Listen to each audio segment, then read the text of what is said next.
Hi everyone, it's Sam from Made by Erland. I'm super excited to do this tutorial with you guys today. This is the newest pattern by Sewfisticated Craft Design, the Pandora Allure. So what I love about this pattern is this bag was designed with the end user in mind. If you love pockets, you're gonna love this bag. One thing that really surprised me with this bag is the size compared to how much you can fit in it. So it's not a big bag. This is my hand in comparison. It's quite similar size to the Sewfisticated Peony, if you've seen that pattern. If not, I've got a video for that as well. Check it out. So it's not heaps bigger than that in terms of, size width-wise. But because of the smart design, it's so functional. It fits so much. I can use this as a day bag as a mum with a toddler. So that kind of gives you a little bit of an idea, I guess. But let me show you guys a little bit closer. So on the exterior, front and back, you have magnetic slip pockets. There you go. And then if we go inside the bag, open that up, we've got double zippers to allow for the bag to open all the way. Open that up. This is the front. You have 3D pockets, a zipper gusset, a slip pocket, and still plenty of room in between as well. One of the testers did do a test make without the zipper gusset, so check it out. There is a tester's blog on the Sewfisticated Craft Designs website so that you can see what all the testers made and what everyone's different interpretations of the bags are. We'll open it up to the back compartment. This one again has that side gusset that allows the bag to open without things falling out. And we have a zipper pocket, a slip pocket, 6 card slots, flip over to the other side, another zipper pocket, and a slip pocket. So there's plenty of pockets. You cannot squeeze more pockets into this bag. Now, if you said, Sam, I don't need so many pockets. I love this bag. I don't need so many pockets. Well, guess what? Jassy has a really easy to understand pattern overview in the pattern instructions in one of the first few pages. Just go check it out. Make sure you read it.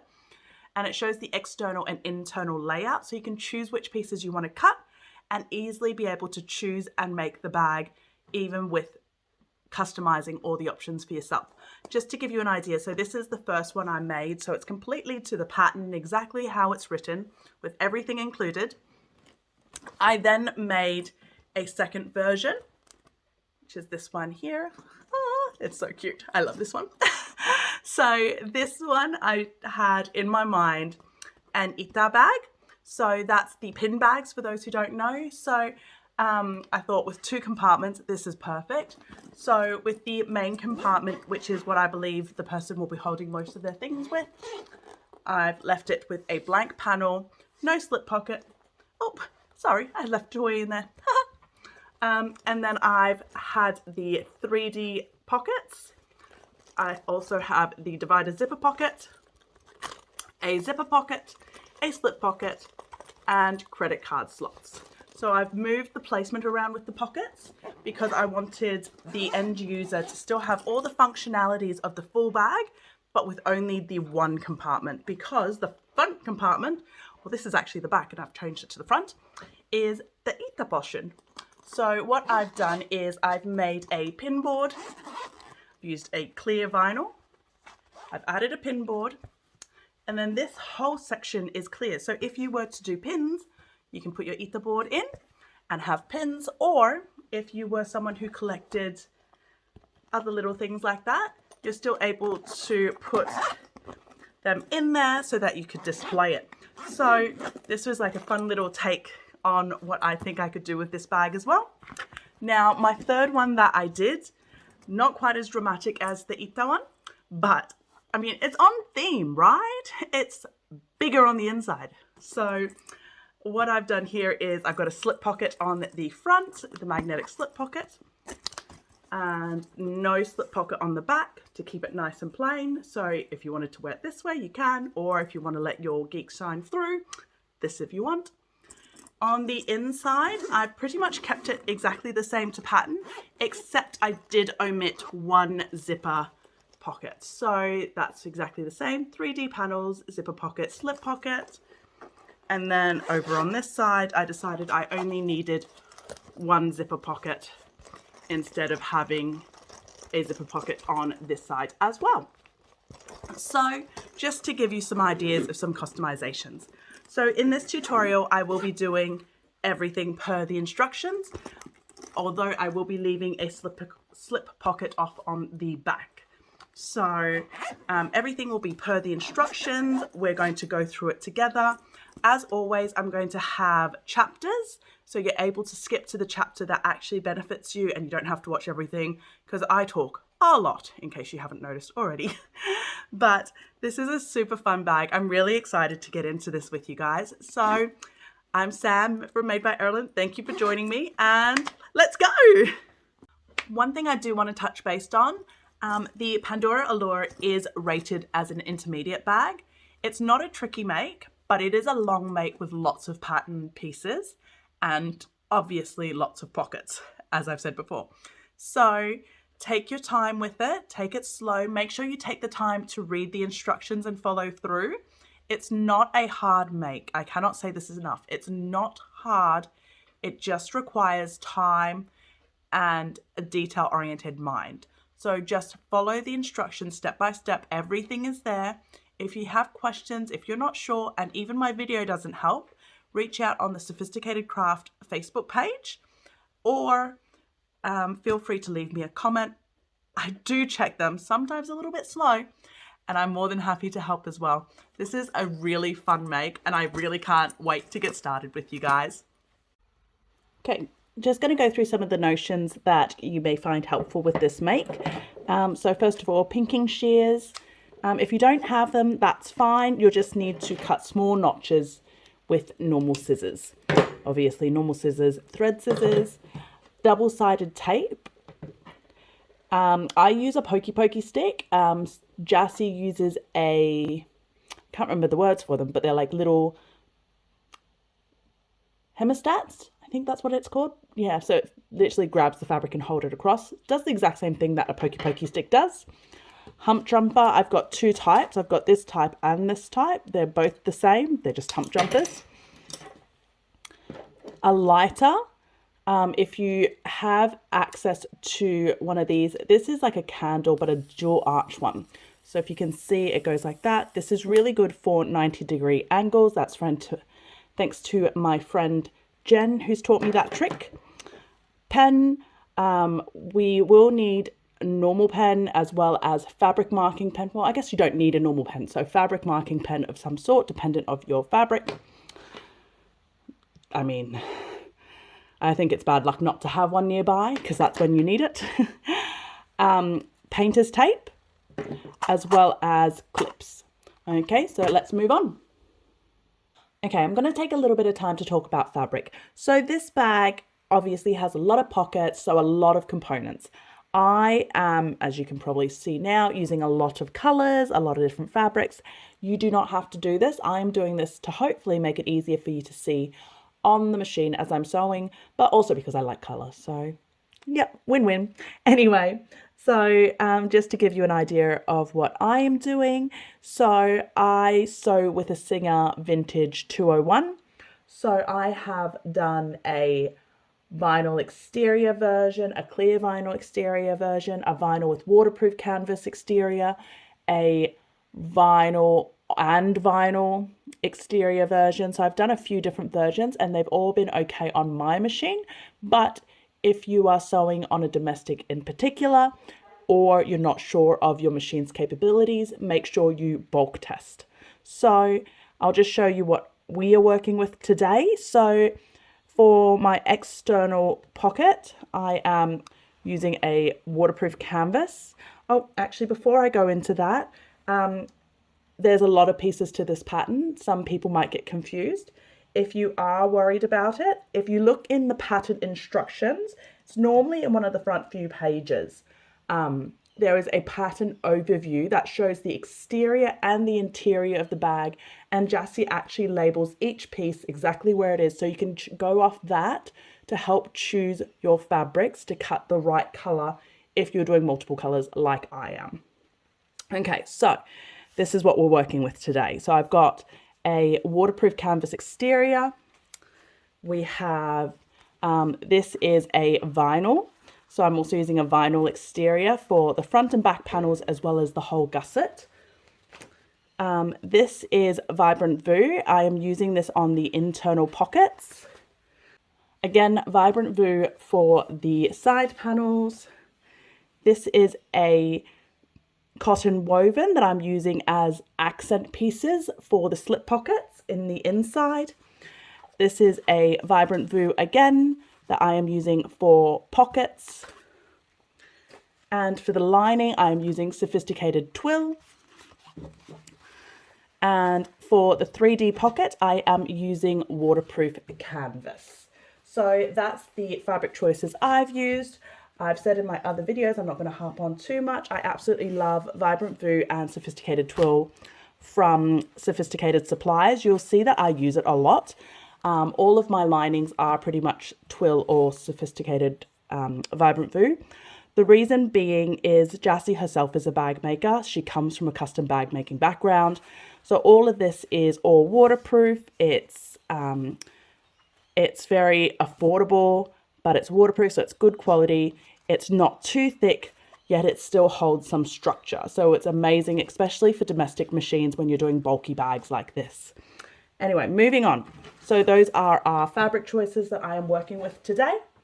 Now, what else would we need? We need your mode of binding. I am using fold over elastic. This is 3/4 inch or 20 millimeter wide. We need some D-rings. I've got 2 D-rings here, ready to go. We have zipper. So there is a few zipper tapes that we need if you're doing exactly all the pockets as per the instruction. And all up, you are going to need 1, 2, 3, 4, 5, 6, 7 zipper pulls. And on top of that, we're going to need our stabilizer. With the stabilizer, I am working with Sewfisticated foam. So again, this is from Sewfisticated Supply. It's a self-adhesive foam. If you haven't seen my previous videos and you don't know about it, they're amazing. Check it out. Now I have 2 different thicknesses. So I don't know how well that is showing up. So I have the Sewfisticated Heavy as well as the Sewfisticated Premium that I am using today. So I am using the heavy for the front and back panel as well as the gusset. And for the base, I am using the premium, so a thicker version. This is all mentioned in the instructions as well as the cut list and the pattern pieces. So if you look and you read it, you wouldn't be able to miss it. It's all in there. So she's managed to cover all of that for us. So that's all the supplies that we need. So let's get sewing. Okay, first of all, we are going to be working with our side gusset pieces. So our side gusset pieces, we've cut six lots of these, and we're going to use 2 one way and 4 another way. So let's separate that into 2 in one pile, 4 on the other. We're going to work with the 2 first. So what we're going to do is we are going to right sides together, match them up like that. And then we are going to sew right along the nook there, which should be 3/8 from that end, right along there. And we're going to sew that at a 3/8 seam allowance. Okay, we're at the sewing machine, and so we're sewing this with the 3/8 seam allowance, and it should be roughly where the nook is. Okay, so that's sewn. Now we're going to turn it right side out, flatten that seam,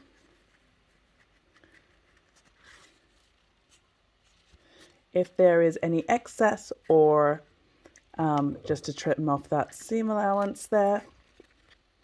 Okay. And then we are going to top stitch that bottom line as well as the top right there as well. So we're going to top stitch it with a 1/8 seam allowance.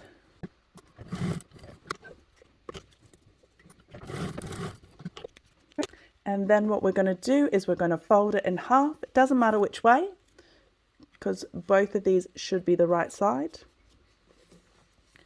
And then on that crease that we've just folded, we're going to sew that with a 1/8 seam allowance.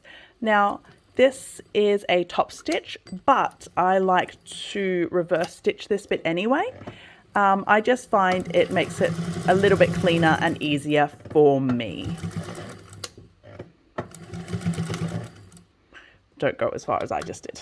Here we go. So now you should have a piece like that.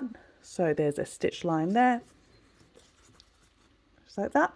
And we're going to put that aside and we're going to do the second one. So we should have two that end up looking like this.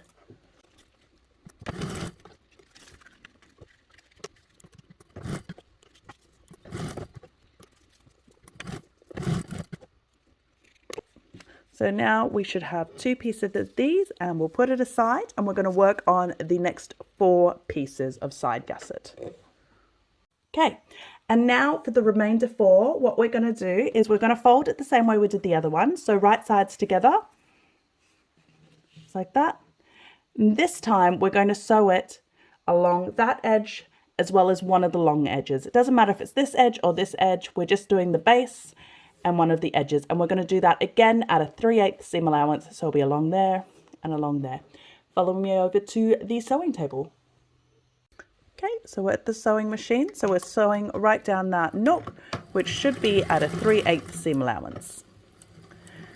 And then when we get to the edge here, we're turning it and we're sewing the long edge also at a 3/8 seam allowance. And what we're going to do now is we're going to trim off all the corners. So that one, and that one. And then we are going to turn it right side out. Go. Flatten those seams a little bit better. Okay. And now we're going to top stitch along the top, along the raw edge, and along the bottom. So we're top stitching, so that is at a 1/8 seam allowance.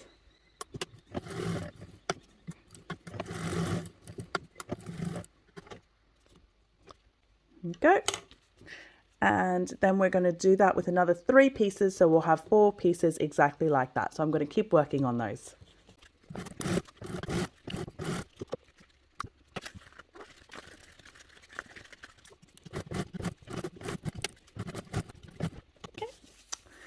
Go. So all up you should have 4 of that style and 2 of the previous style, and that's all your side gussets. So we're going to put those aside for now. Moving on to the divider pocket. So if you did the peony with me, it's a similar style.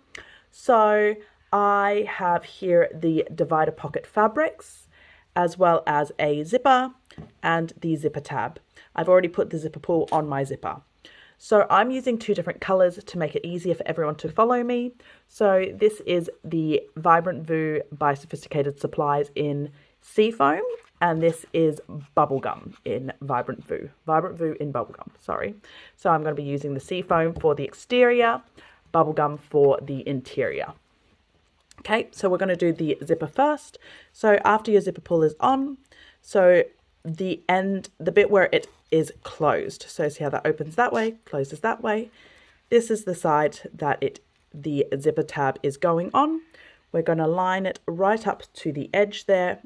We're going to sew right along there with a 3/8 seam allowance. So you may notice that my zipper tape is slightly wider than my zipper tab. That's because the zipper tape that I am using isn't the standard 1 1/4 inch width. Okay, so that happens from time to time. So if that is the case for you, you can either cut your zipper tab a little bit wider. I tend to just leave it because the difference is minute. It's about 1/8 of an inch, so I don't worry about it. Okay, so now that that's done, we're going to fold it back upright, work over to the back, fold that edge to meet the zipper, and fold it back under itself. And then we're going to turn it back, and then we are going to top stitch right along there at about 1/8. Or if you're doing it from that side, that's fine too. There we go. So that is your zipper tab done. Now we're going to move on to this bit. So I'm going to quickly measure this off camera so that I don't give off the measurements, but there is a measurement in the instructions that is from the base of the zipper tab over to here. So I'm just going to go off camera now and mark that. Okay, so I've just marked that spot there. And what we're going to do now is we're going to open our zippers. We're going to fold it right there on that dot. And we're going to bring it up to here. And then, boop, and then we're going to baste that. Now I'm going to show you guys another way too, which is I don't want to say a cheat way, but it is a much easier way that I've been taught how to do this by my friend Jen. I've tried using lighters in the past and it doesn't work as well for me, but with a double arch lighter, it works amazingly. Okay, so if you have a double arch lighter, again, that's these guys, the cross. What we're going to do is we're going to, again, fold that spot, bring it up to the zipper tape. If it's the second side, make sure that this matches up here nicely. If it doesn't, adjust until you are happy with it so it looks equal. And what I'm going to do is I'm going to get this guy and I'm going to kind of zap it. And then I'm going to stick it down to there. And that has melted my zipper tape enough to stick it and hold it in place so I don't have to baste it.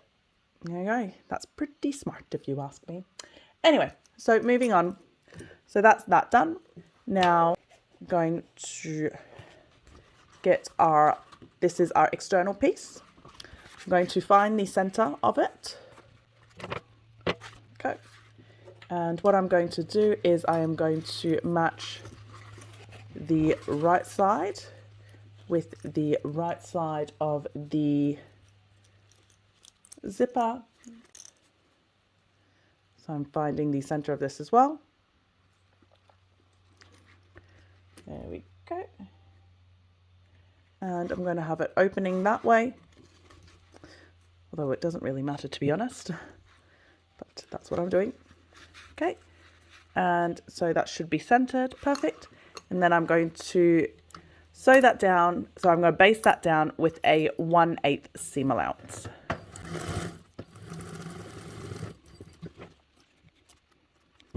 There we go. So that's basted with the 1/8 seam allowance. Now we're going to move on to our lining piece. So we're going to get our lining piece. Going to match it with our external piece, right sides together. So we're sandwiching the zipper tape in between. And then we're going to sew that with a 1/4 inch seam allowance. Now I've got the zipper tab right there, so I'm just going in to move it. There we go. Now that that's sewn on with the lining and the exterior, we're going to turn it right side out. So I'm just pressing this open a little bit. Because this is Vibrant Boo, it holds its shape really well. So when I turn the fabric right side out, I just like to give it a little push. Push, is that the right word? Just a little press, I guess. Go. And then now we're going to top stitch that with a 1/8 seam allowance. There we go. There you go. So that's all done. Now what we're going to do is we're going to do the other edge of the zipper. So we're going to get the bottom of this, bring it up, and we're going to line it up. So you can find the center again and do center to center. I tend to be a bit lazy and I just make sure that sides line up.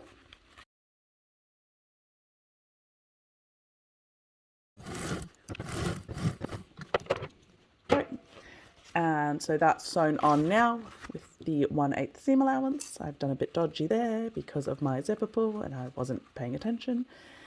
Anyway, and then the lining, we're going to do the same thing. So bring the lining side up. Again, sandwiching that zipper. Now what you will find if you look at the side is you'll have a loop of the exterior and a loop of the lining. And that is perfectly right. Okay, and we are sewing this together with a 1/4 inch seam allowance.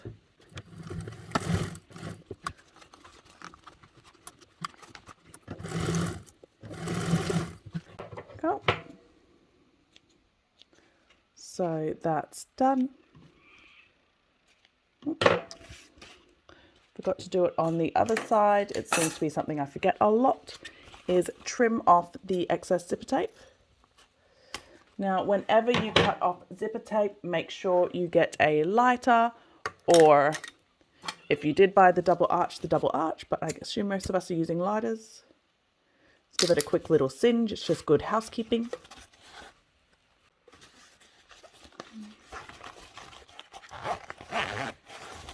Open the zipper.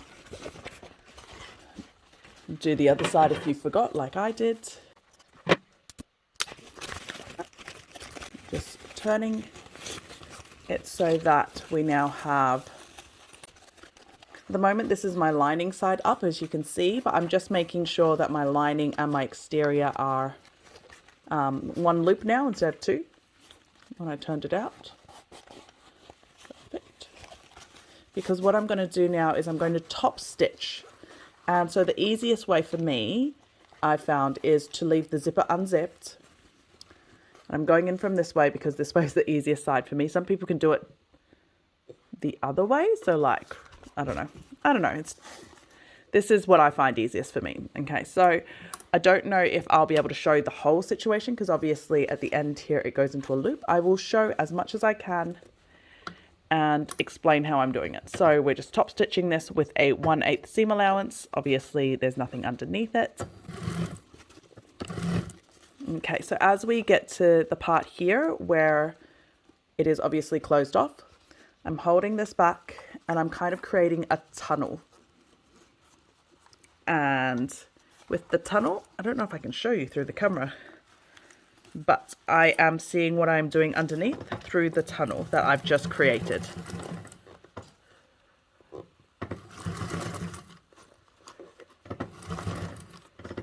And we're going right to the edge as you would top stitching. There we go.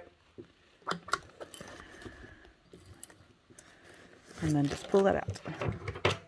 And then now if I turn this right side up, you'll see that I have two beautiful top stitched sides. Go. Next step, we're going to line up the top to make sure it matches, and we are going to baste it together.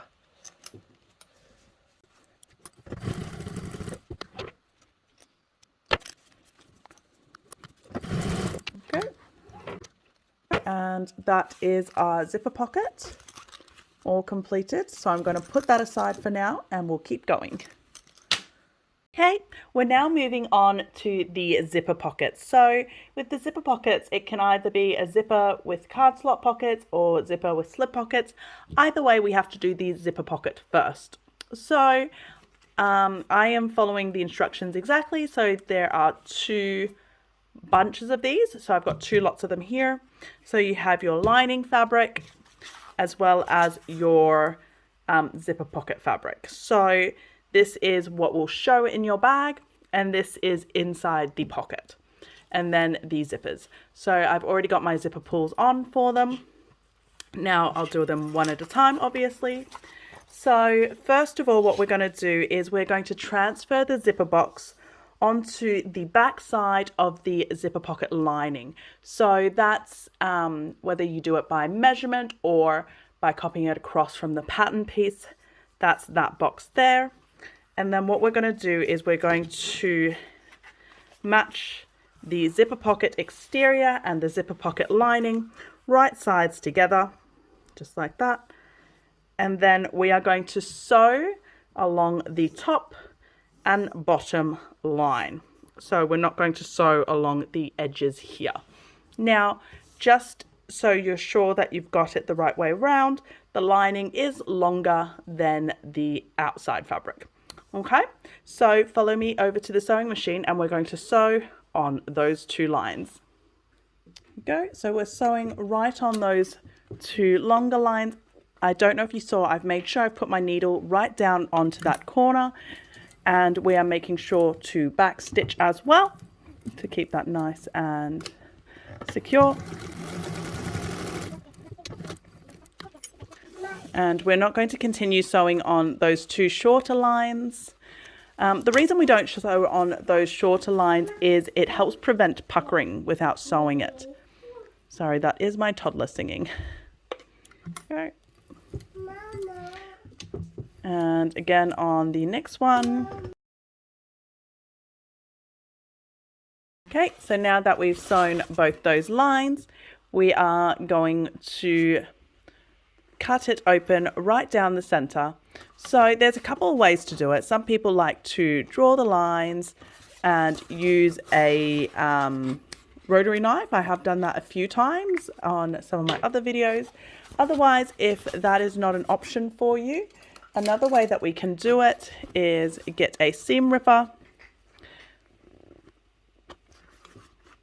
break that open, make a little hole that's long enough for your scissors to get through, and then we're going to cut right along the center, but we're going to leave a triangle. So doesn't have to be exact. I mean, it's on the pattern piece, but I'm obviously just freehand drawing it. So something like that. And then you're going to cut along those two lines instead of cutting right to the edge there. And we want to cut as close to that corner without cutting the threads. There we go. Now that that's all cut, what we're going to do, I'm going to bring this camera back a little bit to give us a little bit more. So I like to pre-fold my fabric along the seams just to give my fabric a little bit more of an idea of what we're doing when we turn it right side out. So what I'm working with here is this, this one here is the twill in rust, and the other one is a vibrant Voo in lemonade. So they're both like super easy fabrics to work with that leave marks easily when you fold, or not so leave marks easily, but it follows what you want it to do is what I guess I'm trying to say. And then we're just birthing it. So I'm just putting the lining piece back through the edge, back through the opening, sorry. Pressing that seam as I go. Go. And what we should then have is just making sure these are staying where they're supposed to stay. Oop. A beautiful rectangle just like that. Give that seam a nice little press. If you'd like to, you can give this a press under the iron just to really get that nice and flat and easy. But because I'm working with Sophisticated Twill and Vibrant Voo, to be honest, it holds its shape really well, so I don't bother with wasting time going to the iron. And then what we're going to do next is we're going to get our zipper tape. Now, if you are not confident with zipper tapes, double-sided tape along the top and bottom, line it up underneath and stick it down. I don't bother with that. I'll show you guys how I do it. Let me get it nice and close here. So when you look at the zipper tape here, right, there's grooves. So I've worked out for my tape, roughly, I want to see roughly, so that's different to that. I want to see roughly a little bit of that. So that's how I know that I've centered it. So I actually just hold it in place and just sew it freehand. So making sure I've got enough on either side, which I'm going by feel. I can feel it at the top and bottom, how much zipper I've got. So I know I've got enough. making sure that zipper is centered in the box. And then I'm just going to sew the zipper in. Now, the zipper pull direction, it's not important for me because I'm doing two zipper boxes, right? So I'm going to do one that goes this way and one that goes this way, because when they're in the bag, as per the instruction, they go opposite sides to each other. So you want the two zippers to open in the same direction. Let me just quickly grab the bag to show you guys. Okay, so what I am talking about is when we open the bag up, one zipper is on this side. Oh, can we see that? Yep. One zipper is on this side. The other is on this side. So we want it to both open and close from one side to the other. So when we actually assemble it, we're going to make sure the zipper pulls up facing different directions. So this one's going this way, so my next one's going to go that way. Anyway, that was a long-winded explanation. So I'm just going to get sewing. Okay, so like I said, I like to line it up and I can see where see how it changes from plain to that. I just want a little bit of that showing, and that's normally my center point. And I'm going to start sewing. Now, if for whatever reason, because I didn't press these triangles well before I turned it and it's getting in there too much, just pull it back out before you get to that corner.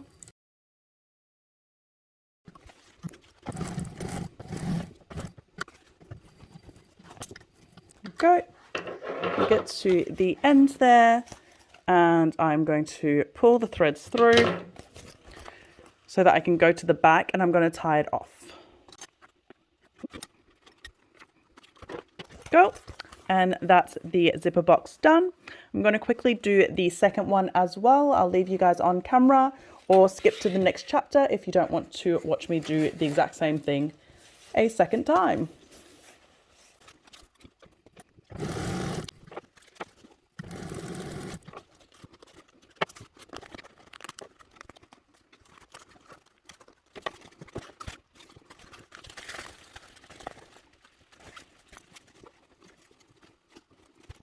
Okay, quickly, if anyone is watching this, remember the other zipper went that way, so this zipper is going to go this way.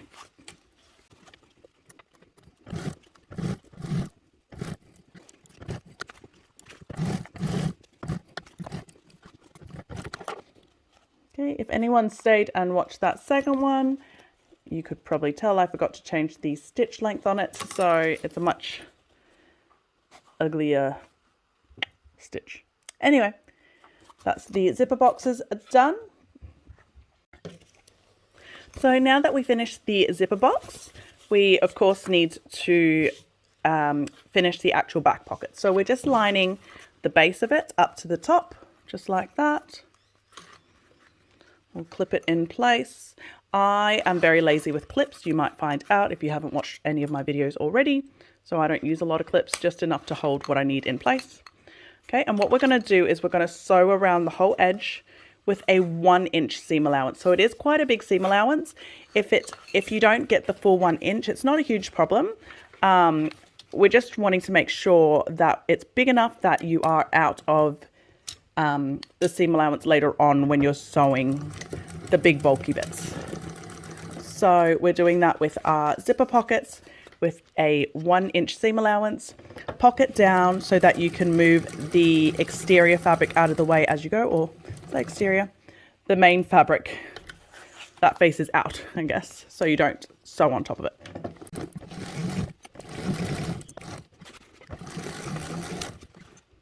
Go. And after you've sewn that or shut, we are going to trim that seam allowance down. So if you want to use pinking shears, you can, or just normal scissors is fine as well. Now, if you are trimming this off and you cut your zipper tape at any time, which is fine because obviously you've got stitch lines there, just make sure that you give your zipper a quick little singe so that you don't, so that it doesn't unravel. It's just good housekeeping. This is a silly thing to have to say, but just make sure that you don't accidentally cut your outside fabric too. I've done that a couple of times. There we go. So that should be what the back of your zipper pocket looks like, and obviously your front. Go. So I'm just going to do that with the second one as well.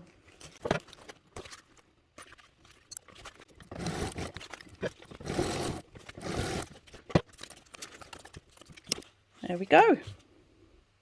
Okay, now that we've done the zipper pockets, we're going to move on to the card slots. If you're not doing card slots, just skip ahead to the next chapter and we'll do the slip pocket for the zipper pockets as well. Okay, so first of all, we've got our zipper pocket piece. This is quite long. I don't think I've got the end in the video, so it's quite long, as you can see. I've done already off camera and marked the spots for the card slots. All of these spots are available as measurements on the pattern piece in the instructions, as well as just notches on the pattern piece. So you can either straight copy it across from the pattern piece or measure it up. So one thing that I like to do with zipper pockets, so that's the top, I like to cut the notches that I have to fold, which is that one, that one. So you can tell which ones they are in the instructions, but if you're not sure, it's the bottommost line, and whenever there's two side by side, it's the one on top. There we go. And what we're going to do is we are going to fold it. So what I like to do is I like to start from the bottom. So that bottom mark I am folding. So I've marked it on both sides and then I've cut it. The reason I've cut a notch in it is I find it easier to fold. It gives me an easier crease to find. And then we match it up to the next line.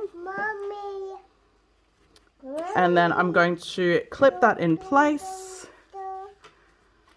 on both sides. Here we go. And give it a little press. And then next notch again.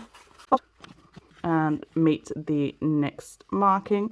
Card slots is one thing that I never race. I always take my time, because if you get this part wonky, all of your card slots are going to be wonky.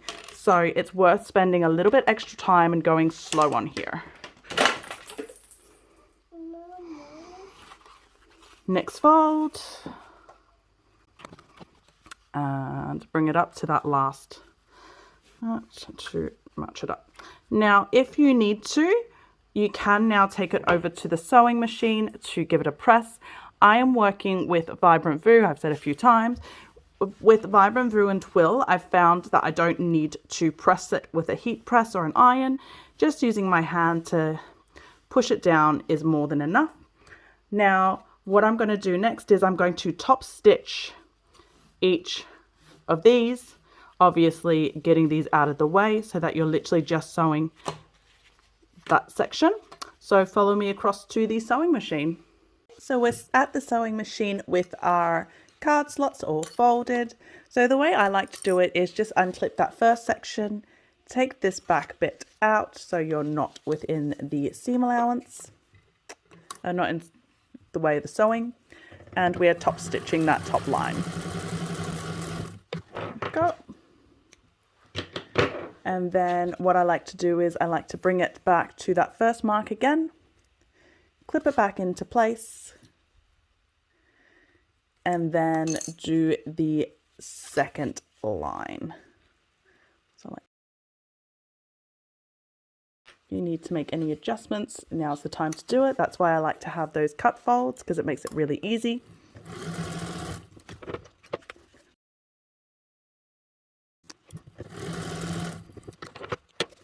And match it up again. So all of these lines are top stitched now. So what I'm going to do now is I'm going to sew a line right up and down the middle first, and then I'm going to baste these ends closed. So the reason I like to do the middle first is it gives it a little bit better structure, I think. So I've already found my center and I'm going to top stitch that. So if you do not have easy straight stitch machine like me, or if you don't trust yourself with sewing straight lines, then use a fabric safe pen or a fabric wipeable pen, whatever works with your fabric, to draw the lines on. I have a pretty good straight stitch machine that I can trust to do pretty straight lines, so I freehand it. So that's the middle done. You might have seen that I've done a little back stitching right down the bottom here. That's just to hold all the stitches in place. And then now I'm going to base the sides so that all of these folds stay exactly where they are. This is when I like to cut off all those loose threads too, now that they've got another line of stitching to hold them all in place.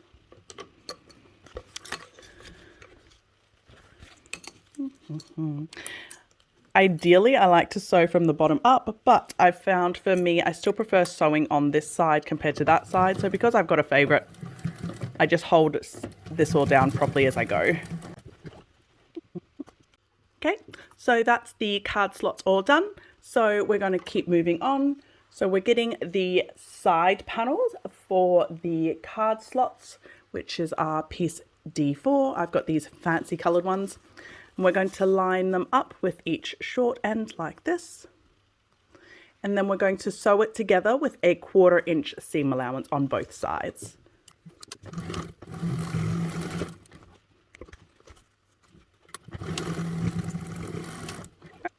Now that the side panels are sewn on, we're going to trim off the seam allowance. This is just to help reduce bulk.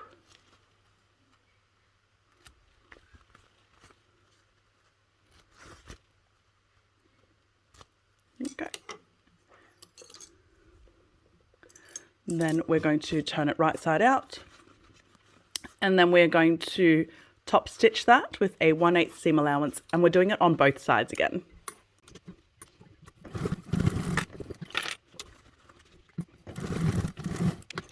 There we go. So that's your card slots with the side panels all on. So now we're going to attach it back onto that zipper panel that we did before. So follow me over to the bigger table and we'll do it over there. Okay, so if you did the card slots, you'd be joining us right now. If you didn't do the card slots and you're just doing the slip pocket, this is also the point where you're jumping back in, okay? So first of all, whether you're doing the card slots or the slip pocket, this next step is exactly the same. Super easy, okay? So if you wanted to add a label tag, now is a good time to do it. Jassy has suggested. So if you'd like to do that, just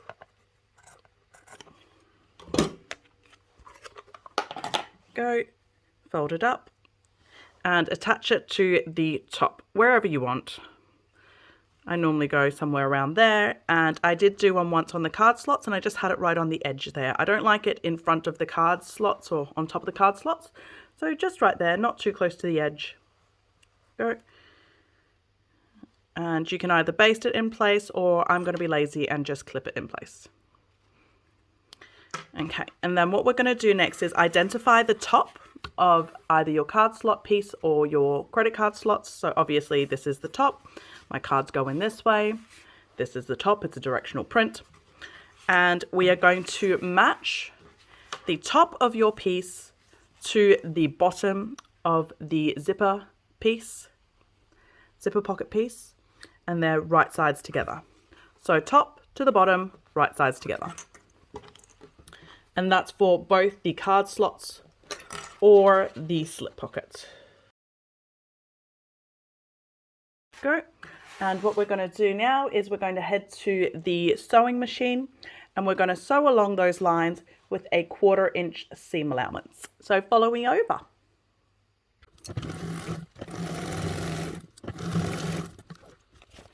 And then we're just going to trim off the seam allowance to reduce bulk. We're going to turn it right side out. So at this point you will have your zipper on one side like that, and this would actually be on the back like that. And then we're going to top stitch this with a 1/8 seam allowance.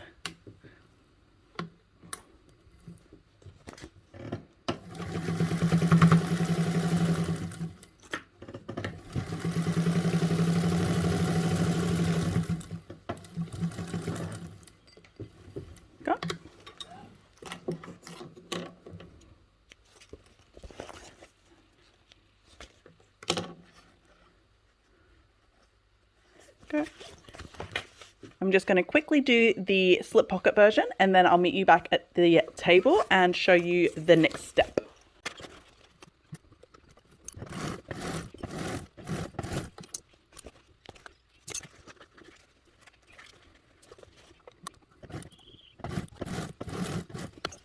Okay, so that's the slip pocket done too, and I'll meet you back over at the other table. So now that you've done either the card slot or the slip pocket, it should look something like this. So this is the back of the zipper pocket, and this is the front. Okay, so what we're going to do now is you can either get the pattern piece, or I like to just use the exterior cut piece that I've done. So this is my exterior front panel, and I'm just going to line that top of the zipper pocket up with this. And I'm going to clip it in place to make this a little bit easier for me. And what we're going to do is we're going to then pick up the bottom that we've just top stitched of our card slot or slip pocket, bring it up, so fold it up, and we're going to match the bottom to the front exterior pocket, just like that. So that's matched up, and I like to just double check that that looks right with my zipper pocket. And then I'm just going to get my clips, and I'm going to clip this in place, not clipping obviously the exterior piece, so that I can just get rid of the exterior piece. Go. And then I'm going to take this over to the sewing machine, and I'm going to baste this down, obviously without the exterior piece.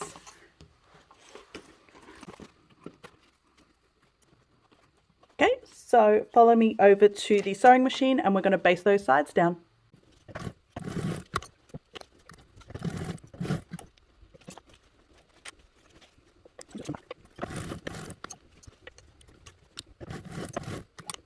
Okay, so that is now both my, I'll just move you over a little bit. It's both my slip pockets and card slot zipper pocket panels done. So we're going to put those aside and move on to the next step. Okay, so now we're starting on the 3D pocket. So the 3D pocket is one big piece of fabric. Now, if you didn't want to do one big piece, you wanted to have a feature and a lining, you are able to do so. You might have noticed that I did that on this bag here. Let me try and flip it out a little bit. So the lining is Vibrant Voo, and the exterior is a print fabric. Now, if you wanted to do that, you are able to. It's quite easy math. So go to the cut list. The width is the same, but the length, divide it in half and add 1/4 inch and cut 2 pieces. Now, the reason why it's 1 piece instead of 2 is to reduce the bulk. So if you had 2 pieces, the way that we're doing it, you'll end up with 4 bits of fabric at the end. But if it's 1 piece, you then only have 2 layers. So it literally halves the bulk. So that's why it's recommended to do it with 1 piece if possible. Okay, so back to talking. Less talking, more sewing. Yeah. Anyway, so what we're going to do now is we're going to fold this piece in half, match the long edges together, and we're going to sew it together all the way around, but we're going to leave roughly 4-inch gap.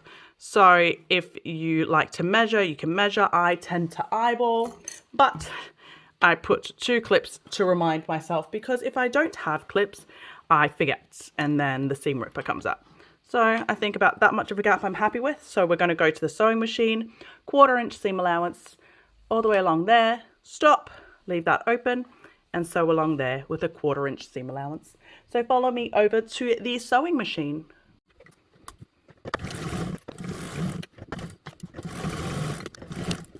And then the opening.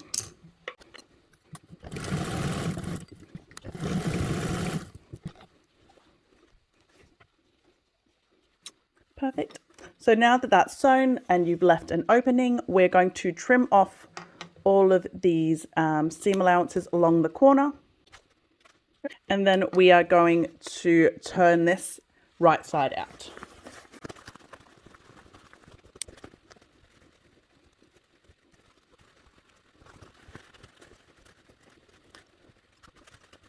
Okie dokie.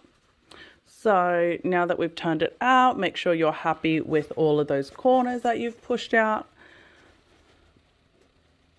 Go. And then we should have that all turned out perfectly rectangle, and there should be an opening at the top. So what we're going to do is, where that opening is, we're going to fold that seam in, and we're going to top stitch it closed. So give that a nice little press. Okay. And we're going to top stitch just that line that had the opening on it.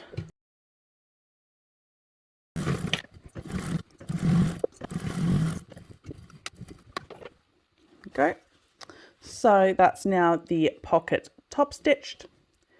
And we are going to head over to a bigger working space so I can show you how to now attach it to the panel.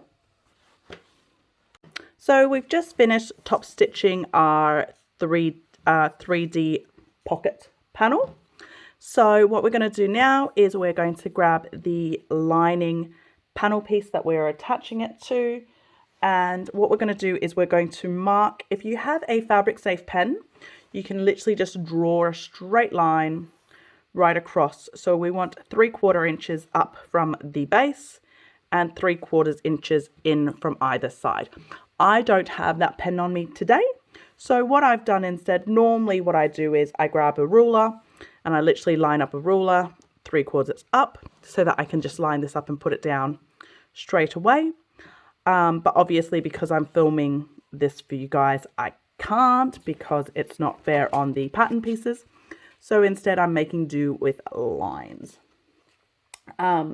So what I'm going to do first though is I'm going to mark the center points on this lining piece across the top center points. I like to use scissors to cut nooks because it's easier for me to see them. And once you've sewn into the seam allowance, you don't see them anyway. I'm also marking the short edge centers as well. This is for me for later on when I'm actually installing the final assembly, sorry. I just find it easier if I have all of the center points marked. Okay, here we go. Okay, so that's all my center points marked.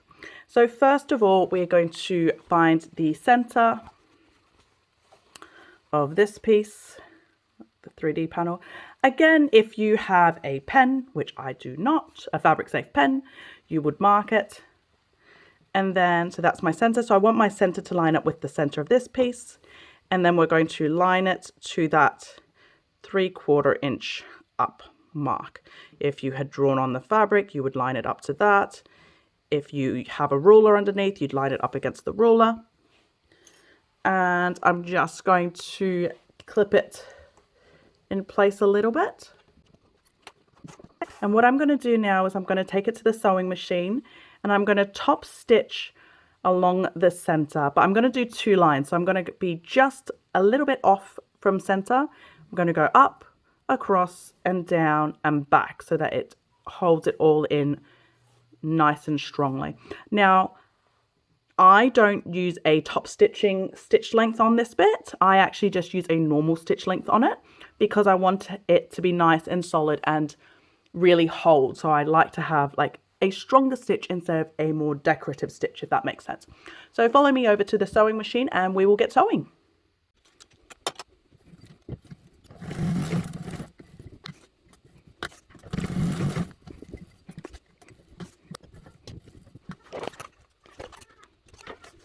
Okie dokie. So now we've just finished top stitching along that center.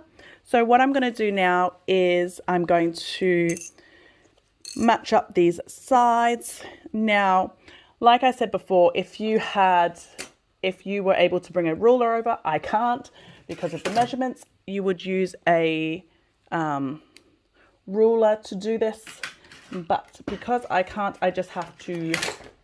I've marked my spots. Here we go. I've got this. I've marked my spots on the fabric right here. So this is, I think that's straight. There we go. And then I'm going to line this fabric up to here. Hold that in place. Now, make sure, which is, I have done it here, I've moved it too far up, so we want to make sure that that still lines up with that 3/4 mark at the base, the 3/4 mark from the sides. And the easiest way for this to be held in place is either a bit of painter's tape or double-sided tape, or if you like to live on the edge like I do, you can just start sewing it just like this. And again, this is supposed to be a top stitch, but I like to use a shorter stitch length. I'm starting on a bit of an incline, so I'm getting my hump jumper, and I am going to back stitch as well. So I'm doing this on both sides. I'm just doing this side first. Obviously, can't do them both at the same time. So this is with a 1/8 seam allowance. I am using a shorter stitch length, like I've said. Oh, my thread is too long.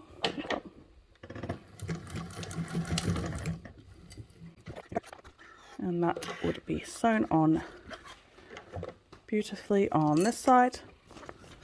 There we go. That's on that edge.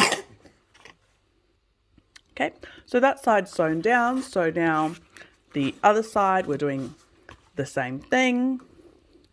Just going to match up that edge to about 3/4 inches in. Making sure that lines up with that and that's all straight. And again, we're doing that with the 1/8 seam allowance. If you need to use the hump jumper at the start, do it. Go. Go. And now we should have that all done. Might actually move over to the table to show you this last part. So follow me over to the bigger table. Okay, so here's our 3D pocket installed onto the panel. So what we're going to do now is get the bottom. So the way I like to do it is I like to find roughly the center. It doesn't have to be perfect, just roughly the center of each of these sections. And line that up with roughly the center in between these two stitch lines. And then I could then fold that outwards and fold this outwards. So I want this side to meet roughly that stitch line and this side to meet roughly the line that I sewed the panel, the pocket onto. So when I bring that up, these two should be roughly about the same width. And if it is, I'm happy. If it's not, you can always adjust, but it's not, it doesn't have to be extremely precise, I guess is what I'm trying to say. So you can use tape or you can use clips to try and clip it into place. Personally, I normally do this bit at the sewing machine, but I would think that tape would be the easiest way to go. So I'm going to quickly grab some painter's tape and tape that down. Okay, go. As you can see, the fabric that I've got is really good as well. It kind of holds its own shape there. So I'm just taping down that center bit. As I sew, I will have to take that off, but it's just for it to hold its space while I'm finishing this up. Okay, so same on this side, roughly center to roughly center, and then that folds to that side, this folds to this side, and I am happy. Okay, so what we're going to do now is we're going to take this over to the sewing machine and we are going to sew this on again with a 1/8 seam allowance. Again, I don't like to use a top stitching length. I like to use a tighter stitch length, and I will back stitch front and back. One of the first makes that I did do a tie back, and I feel like it's just not quite strong enough, or maybe I'm just not good at tying back. So I just find it's easier to just do a back stitch. Since this is right at the bottom of the bag, you don't see it anyway. Okay, so follow me to the sewing machine.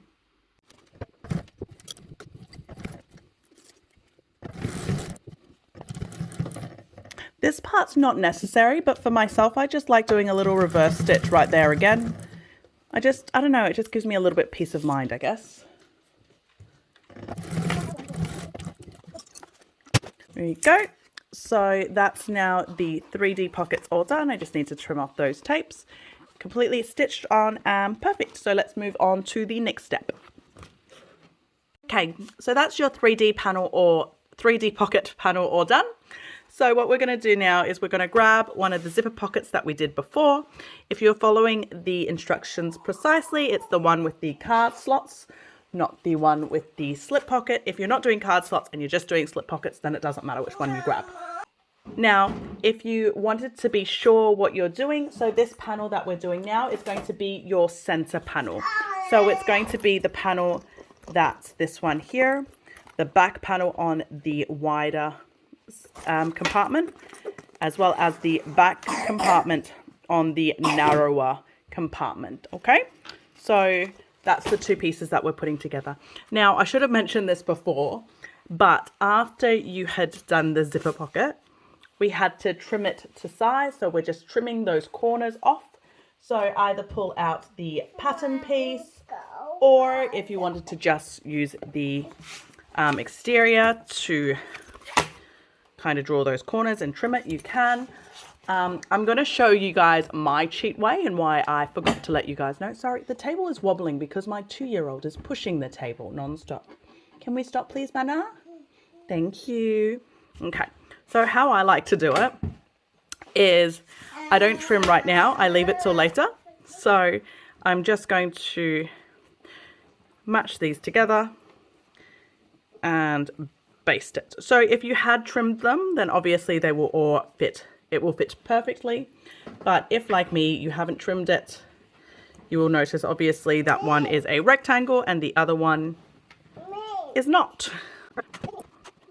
Okay, so after I've matched that up, what I'm going to do now is I'm going to take it over to the sewing machine and I'm going to baste them together with a 1/8 seam allowance. So if, like me, or if you're trying to do the cheats way like I am, make sure you are basting it around the corners, so not around those straight edges. If you actually trimmed the piece like you're supposed to, then you're literally just basting the two pieces together. They should be exactly the same size and same shape.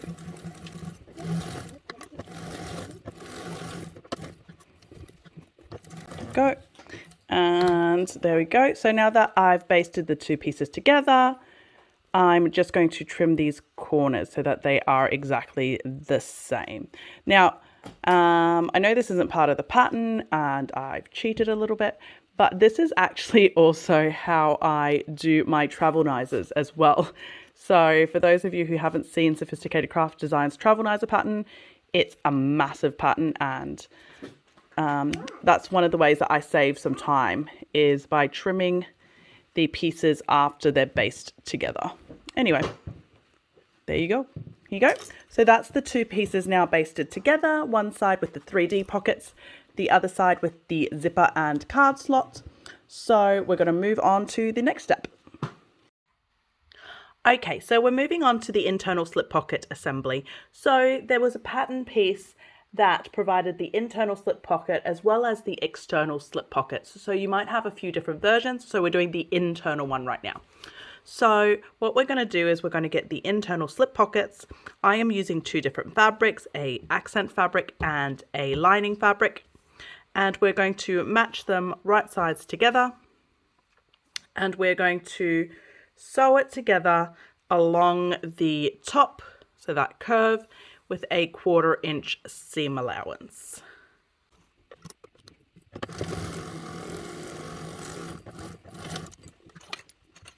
Go. Now that we've sewn that with a 1/4 inch seam allowance, we are going to use pinking shears just to trim that up. If you don't have pinking shears, you can use normal scissors, and what we want to do is we want to kind of cut little triangles, which I am not very good at doing. So somewhat like that. So if you do have pinking shears, obviously it's a lot easier. I obviously suck at cutting, so go with pinking shears is my advice.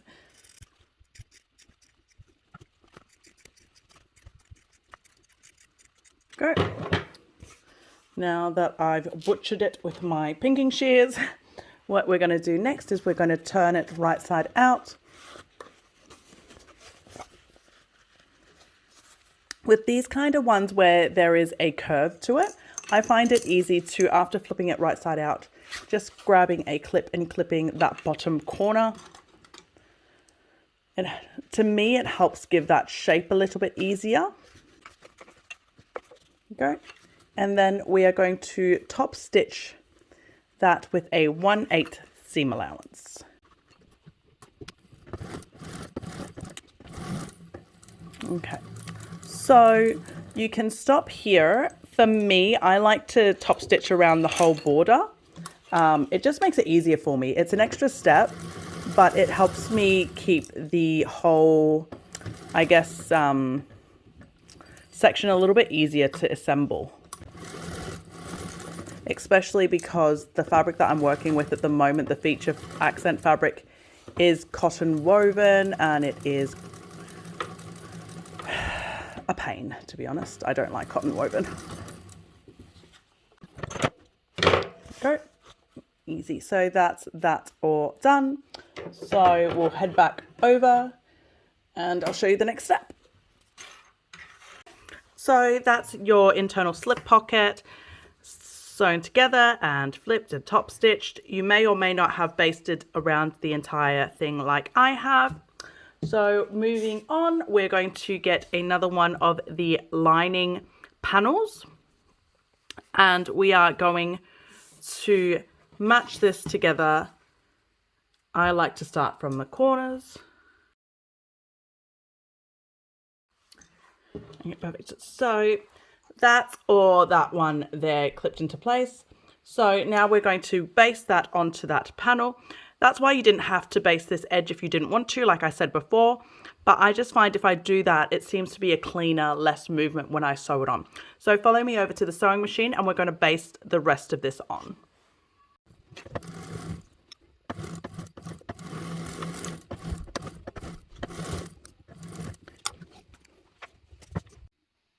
Okay, so that's our slip pocket basted on to the lining panel. So now the next thing is we are going to grab 2 markings and mark it down on the fabric.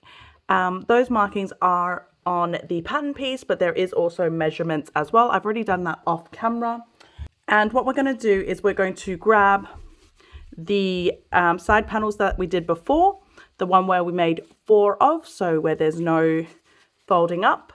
We're going to get 2 of those and we're going to line them up, the raw edges facing out, and line it up with the top to the mark on either side. There we go.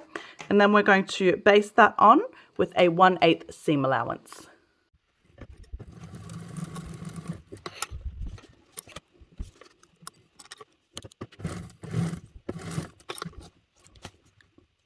So we've just finished the lining panel with the slip pocket. So now we're going to move on to the exterior slip pocket. Now, I'm not going to move us over to the other table because it's pretty much exactly what we've just done. Now, in the pattern, Jassy does suggest doing your snap buttons and logo tags and all that before you do the slip pocket. I do the slip pocket first and then do the snap panel after. Now I'll show you how I do it and the reason why. So the reason why I do it afterwards is because I find it easier to top stitch and get cleaner top stitching without the magnetic snap already installed. So what I do is I get the slip pocket lining, the slip pocket external. I'm going to place those right sides together. And we're going to sew it the same way we did with the lining. So we're sewing this with a 1/4 inch seam allowance.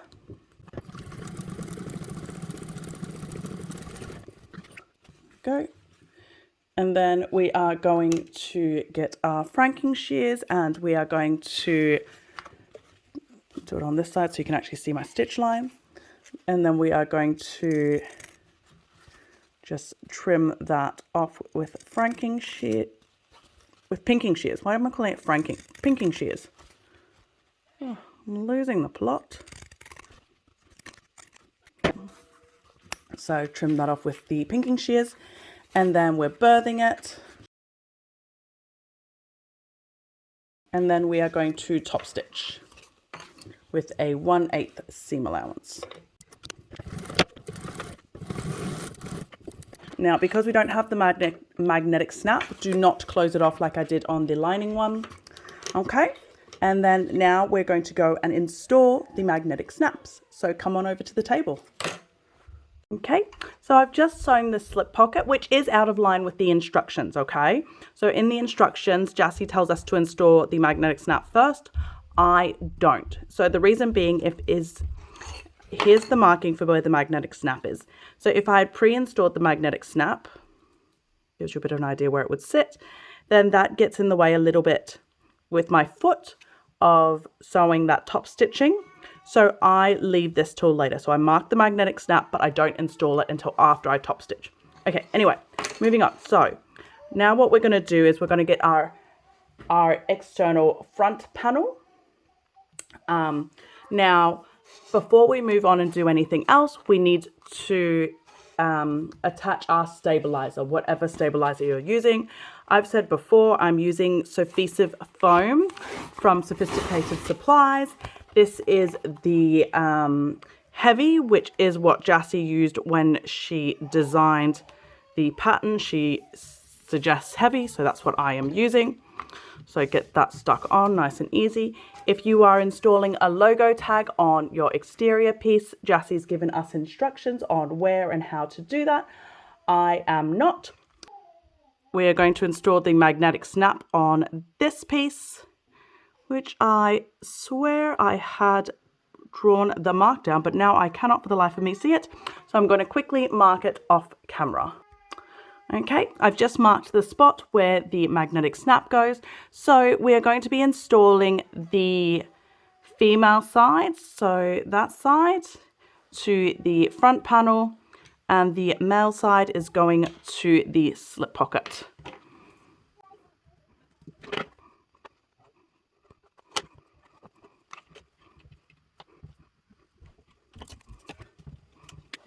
Okay, so that is the female side installed on the front, and now I'm going to do the male on the slip pocket. So like I said, I pre-marked the mark before I top stitched it.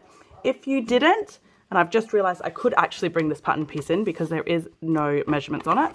So if you didn't, instead of lining up the top, line up the bottom, and then you would be able to mark that spot.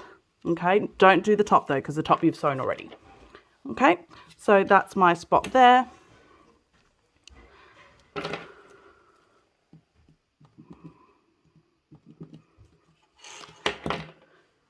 Now, I am using Sewfisticated Vibrant Voo. Actually, I think anything that you do, you should probably put a bit of scrap underneath it, scrap stabilizer underneath it. It's just good housekeeping, I think. So I just grabbed a bit of scrap Sewfisticated foam that I have.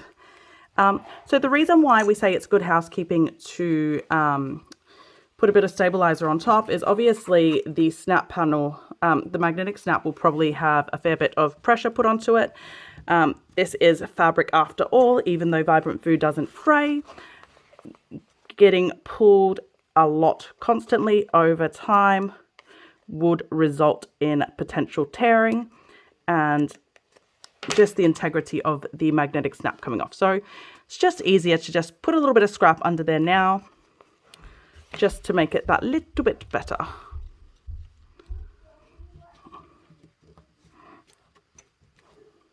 I also didn't explain while I was doing the external, because magnetic snaps really, I think most people have done by this point.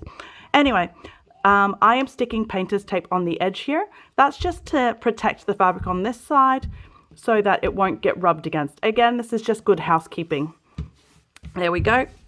So that's now installed, and we can clip the front slip pocket onto that external there, and it will all line up beautifully. So now what we're going to do is I'm going to base the slip pocket onto the external. If you don't want to do this, like if you wanted to skip a step and you didn't want to do this, you can not baste it. I always baste it. To me, it's good practice. So what I'm going to do is I'm going to baste this first. If you don't want to, you don't have to. And then we're going to get that lining piece that we just did with the slip pocket. We're going to put these two wrong sides together, and then we're going to baste these two together. Okay, so follow me to the sewing machine. I'm going to do this one first, and then I'm going to put the two together and baste them together.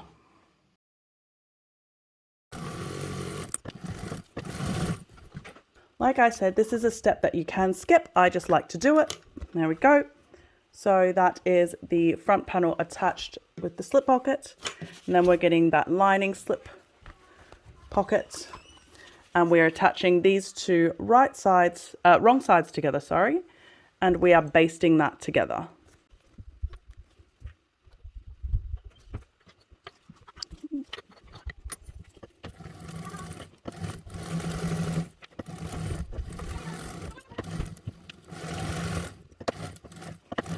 Okay, so that is my front panel all done.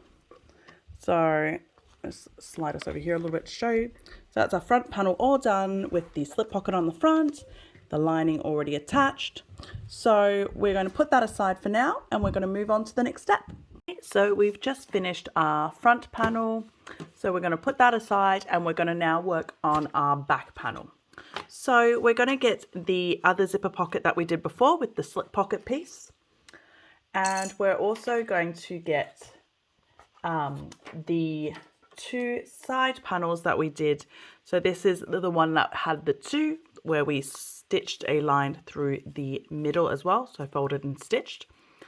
And we are going to transfer the markings across from the pattern piece. Now, this is the same as the other pocket piece that I talked about earlier.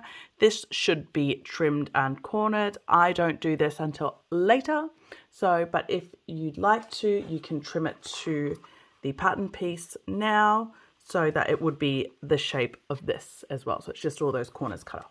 Anyway, so we're transferring those two marks across, and we are grabbing our side gussets that have the sew line through it. What we're going to do is we are going to open it up, and we are going to have it facing this way. So I hope that's really clear. So that's the stitch line. So that's the stitch line being outwards, but we want the stitch line facing inwards like that. And we are going to clip that, line that up with the mark, and clip that into place. And we're going to do that with the other side as well. So open it up and clip into place. Now, Jassy has a great suggestion here to get some painter's tape and actually stick this other side down. The reason being is that we want to make sure that we don't accidentally stitch this raw edge over in there as well. We want to make sure that we are only stitching in one raw edge, and it's not just for this section. So for a fair while later, we still want to keep this part well out of the seam allowance. So if we just get some painter's tape and stick that down, just keeps it out of the way. And hopefully out of our seam allowance. If you don't have painter's tape, I have done this a few times without painter's tape. It's just a little bit more fiddly because you have to make sure to constantly check to make sure this isn't folded inwards. Okay, so now that we've done that, we're going to go across to the sewing machine, and we're just going to baste those two side gussets in. So I'm using cotton woven for my slip pocket. This doesn't want to stay stuck down.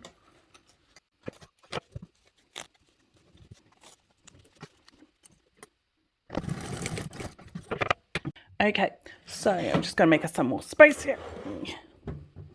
Okay, so now that we've sewn that, we've basted that gusset down, the next step we're moving on to is the back panel.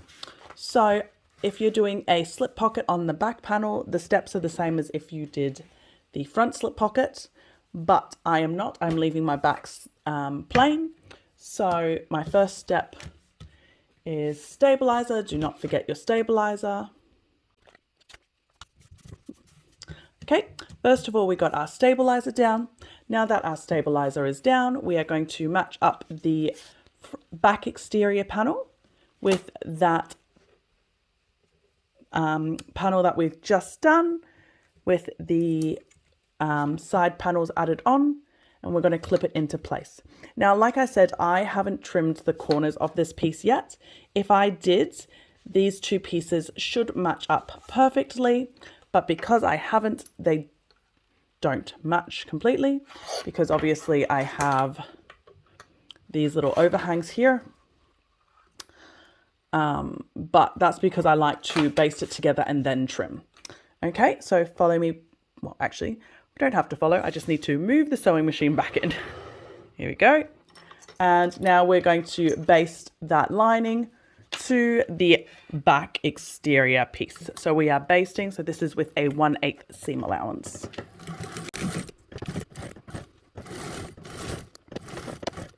You might have noticed that I am curving those corners, even though the top piece isn't curved. That's because I've done this obviously a few times already, so I know where that curve line is.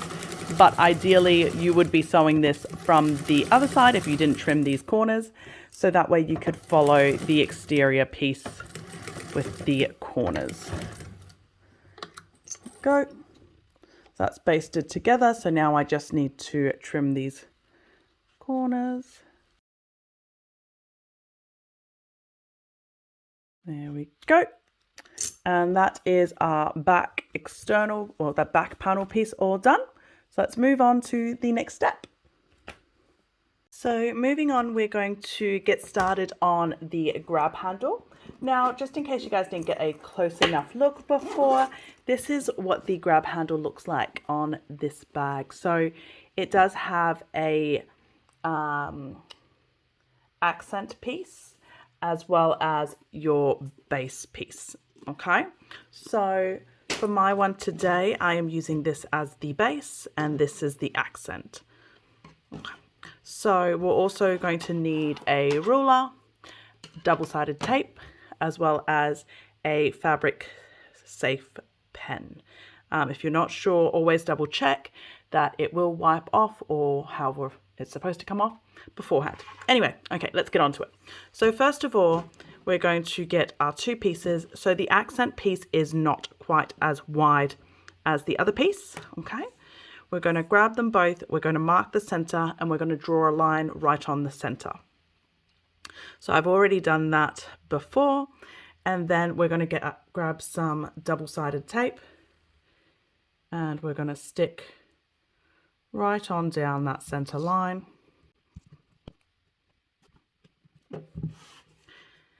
And then we are going to doing it with both pieces. So take that backing off, and we are going to fold the long edges inwards to meet that center line. Hopefully you don't see my head sliding in.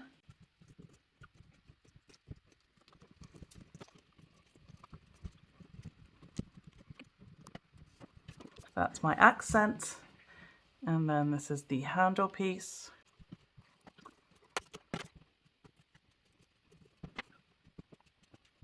Okay, now that I've folded both of them in half, I'm going to get another piece of double-sided tape, and I'm going to put that right down the center again of the handle piece. So that will be right down pretty much the fold line that I just did. And then we're going to match this one to that center and stick it down. Beautiful. Here we go. So now that that's all stuck down, I'm just going to turn off the camera for a second so that I can mark some measurements down. So there are measurements on the pattern piece, so you can either transfer those markings straight across to the fabric piece, or you can measure it out. I'm going to do that off camera so that the measurements aren't shared. but make sure you are using a fabric safe pen. I am using vinyl, and this is a vinyl safe pen. So I'm going to be using that on this. Okay, so I will be back in 2 seconds. Okie dokie. So I've just marked all of those markings on there. So the first one that we're going to sew is the 2 closest lines on the inside, and we're going to sew a box. So we're going to sew along there, all the way across, back up and down. So I'll take us over to the sewing machine, and we're going to do that right now. Okie dokie. So we're sewing that inside one, and I'm just going to start right here. And this is just top stitching.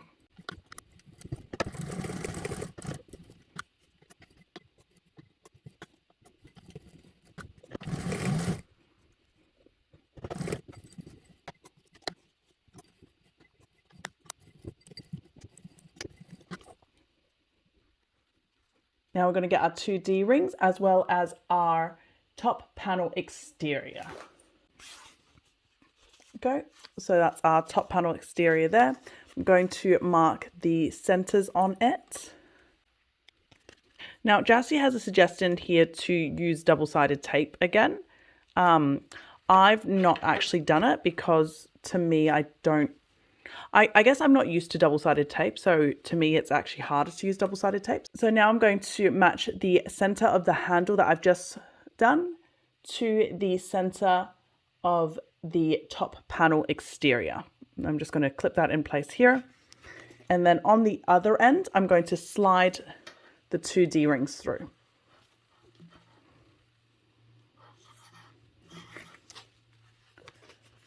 Okay.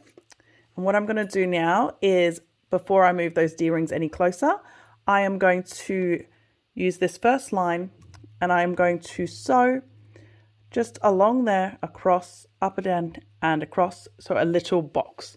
Now to make sure that this piece is straight and level, I'm going to the other edge, so the handle will be longer, but I am just matching up that handle center to this and clipping it in place. So by doing that, I'm putting a little bit of tension, and that will allow it to hold it straight so that this will be perfectly centered throughout this whole panel, and saving me the double-sided tape, or at least that's the theory anyway. So let's get on to this.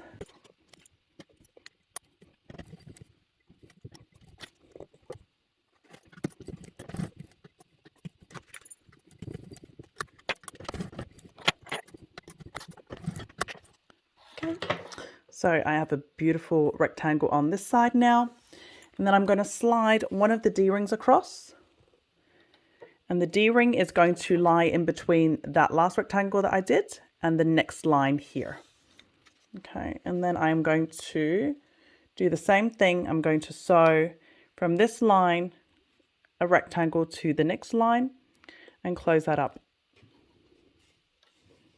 making sure that this is still straight and perfectly centered.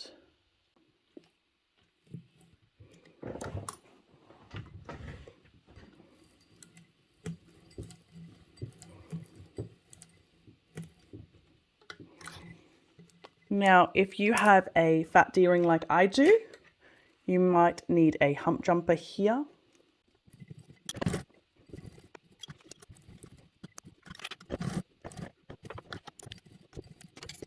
Go. And that's the second one.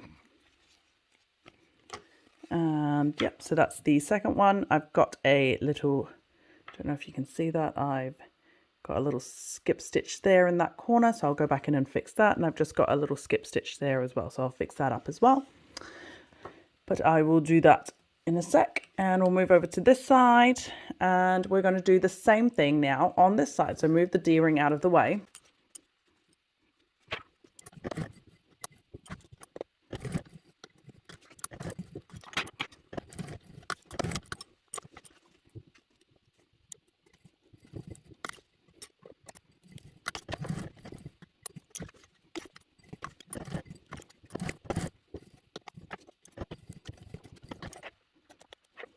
Go. So that's all those stitches done. Now, however you got your pen marks on, make sure you get rid of them as well.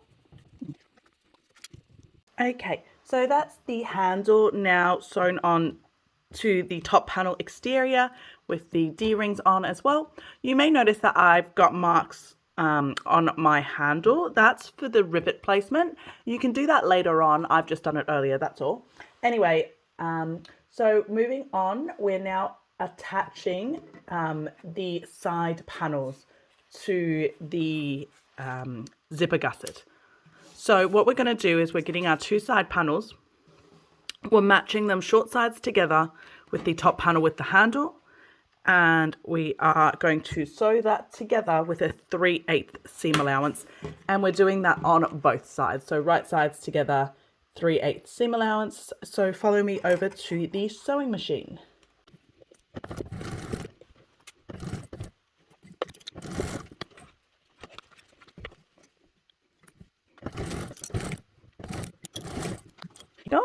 Now that that's done, what we're going to do is we're going to trim off the seam allowance on both sides just to reduce the bulk.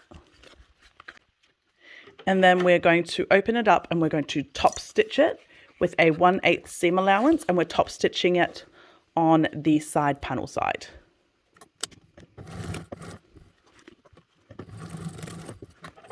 Okay, now that we're all done, now I'm going to do this as I set up on the other side. So on the pattern instructions, there is a measurement for how long this piece is supposed to measure. So definitely double check that it matches those measurements. That's really crucial and really important for the next steps. So double check that it matches before you keep moving on. Okay, I'll meet you over at the table after I've measured my piece up. Okay, I've just measured my piece from edge to edge, and it is perfectly matching up with the measurement in the pattern. Now, if it doesn't match up, if it's too short, it means you might have gone too far on your 3/8 seam allowances on here, or you could have cut the piece completely wrong. So if it's a huge difference, you've cut the pieces wrong. If it's a little bit of a difference, then you've messed up the seam allowance here a little bit. If it's too long, easiest thing is to just match that up side by side and trim along this space. So your center is still the same width and they're still centered. So just trim a little from each side. Okay. So mine measured up perfectly, so I don't have to do anything. To be honest, this is the fourth one I've made of this bag. Every single one has measured up perfectly. I've not actually had to do any adjustments, but that's just something to be wary of. Okay. And that's something that we find a lot with people and talk about gussets not matching. It's a lot to do with this piece. So that's why that measurement is in there. Okay, so next point is we are going to now apply our stabilizer, however you have to. I've talked enough about mine being sewfisticated foam, so I'm not going to say anything else about it. Just stick it down.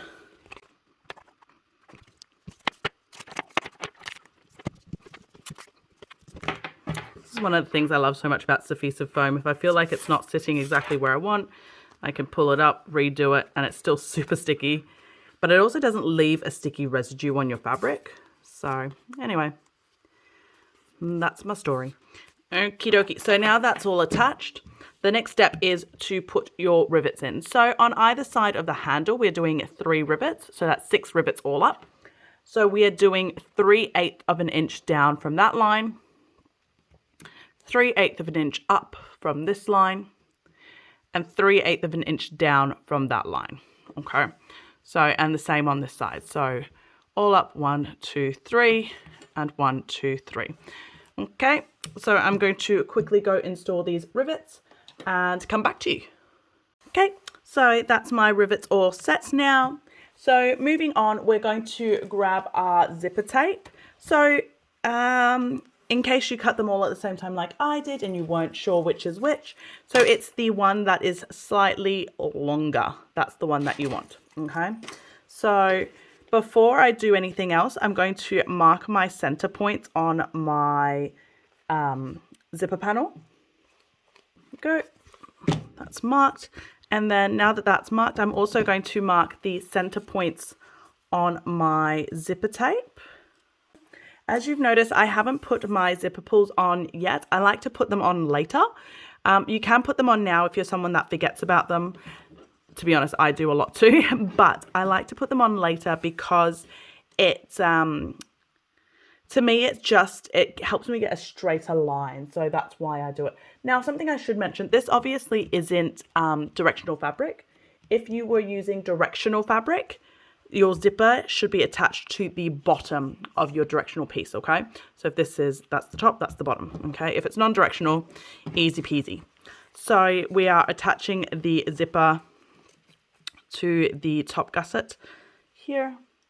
And we are just base stitching this on, okay? So this will just be at a 1/8 seam allowance.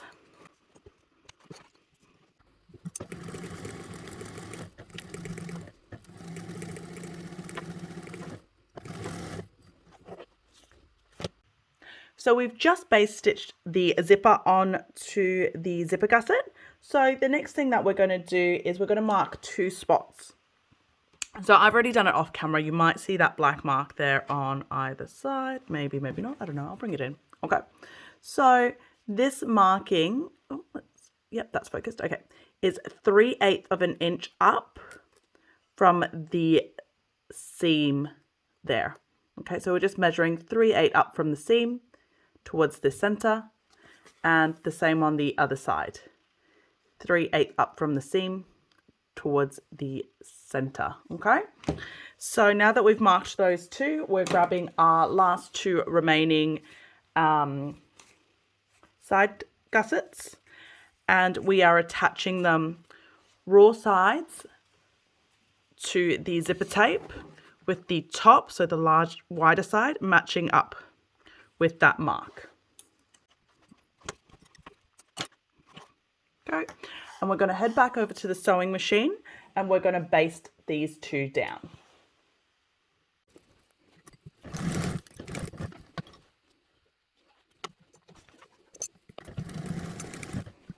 Okie dokie. So now that those 2 are basted on, we're going to keep moving on, and we are going to grab the lining piece. Okay. So we're grabbing the lining piece and we're just matching the lining piece right sides together with this gusset piece, with the external piece, external gusset piece. I like to clip along that edge there, even though we're sewing the long edge, just at the start. And what we're going to do is we're going to sew that together with a 1/4 inch seam allowance. So we're sewing along the long edge, and this is right sides together. So we're sandwiching the zipper tape and that side gusset.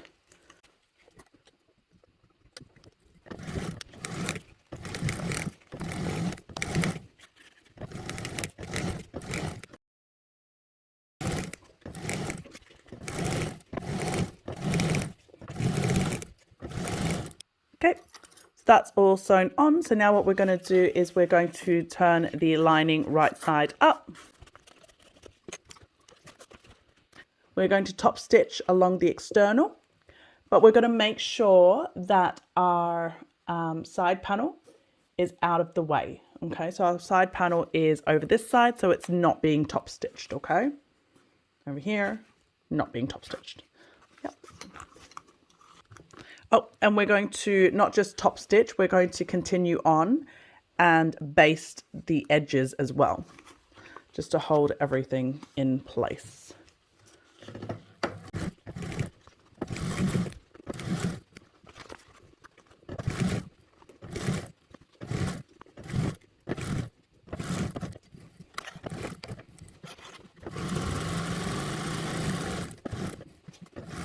Okay. And now that I've top stitched that entire panel and I'm happy with everything, now I'm going to put my zipper pulls on before I move on to the next step. Like I said, I like to put my zipper pulls on right at the end, like after I've done everything here, because then I don't have to worry about a zipper pull getting in the way. So that's why I do it that way. So that's the pro side. The con side is you forget to do the zipper full stop, the zipper pull full stop. So, yeah, and then you have to unstitch to get it back on, which is never fun. Okay, so we'll keep moving on. Okie dokie. So that is your zipper gusset with the lining attached and all top stitched and your side panels on. So moving on, we are going to do the base now as well. So we are going to attach the lining first, but before that there's some prep work to do with the external. So first of all, I am going to mark out the centers of my external. And then I am also going to attach the stabilizer that you're using however you need to / choose to. Do make sure you do it now. I have forgotten a few times, and even though Sewfisticated foam is easy to attach after you sew on, it's still easier to do it beforehand, okay? So go just attaching that down now. And we are actually going to be working with the lining piece first. So what we're going to do, oops, in case you didn't do it when I said to do it at the sewing machine, zipper pulls, make sure your zipper pulls are on. Okay, moving on. So normally we do attach externals before linings, but with this one, we're actually going to do lining first. So flip it over. So we want the linings right sides together.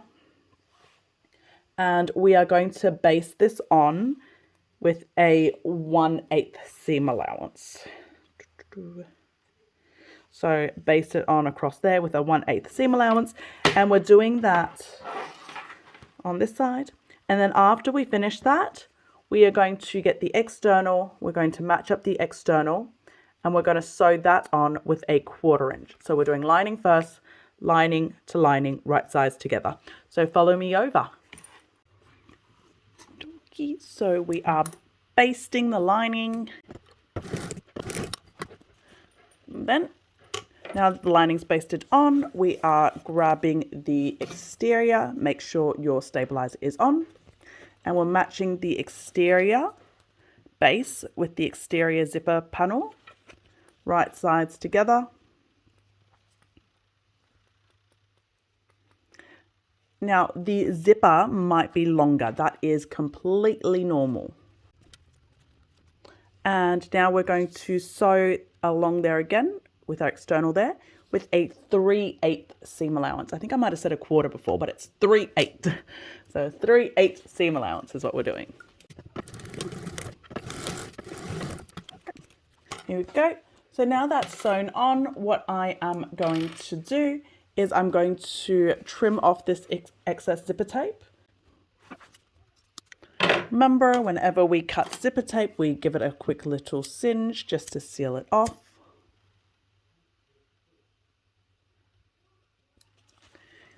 And then I am going to trim the seam allowance. So this side doesn't have the zipper tape, so I'm just going to trim it all off. This side that does have the zipper tape, because we don't want to cut the zipper tape and ruin the integrity, I'm just cutting just the external. Go. So just the external, and the lining and the zipper tape is intact. Okay. Now we're going to do the same thing with the other side. So this is the other side of the zipper gusset, and I'm bringing the base up. So it's creating a giant loop here. Okay. I'm bringing the base lining up first. I'm matching that lining to lining, and I'm basting that together.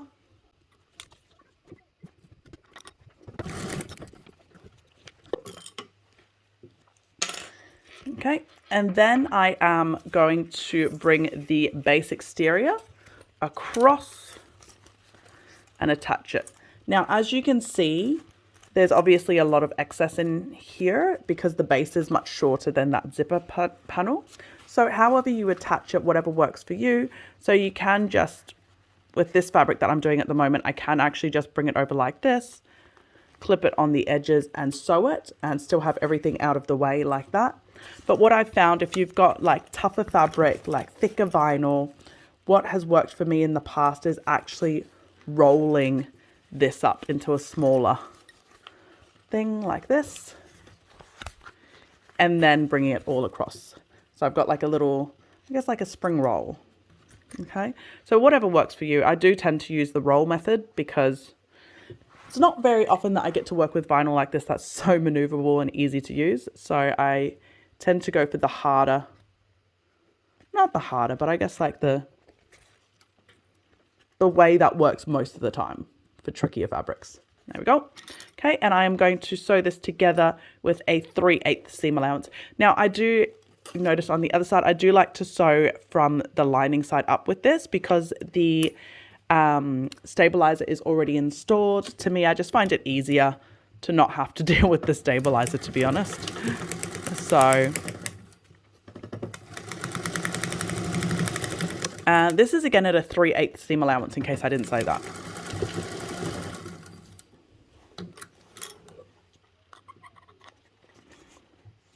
Okay, so that's all sewn on, and now we're doing the same thing again. We are trimming those seam allowances. On the side that doesn't have the zipper, just cut the whole thing off. The side that does have the zipper, we're just doing the external. And zipper. Okay. Then now we're just going to birth it. So if you spring rolled it like me, it's just a matter of pulling the spring roll out and flipping this right side. There we go. And then what we're going to do now is we are going to top stitch and base. So we're top stitching these edges and we're basting along the raw edges with a 1/8 seam allowance.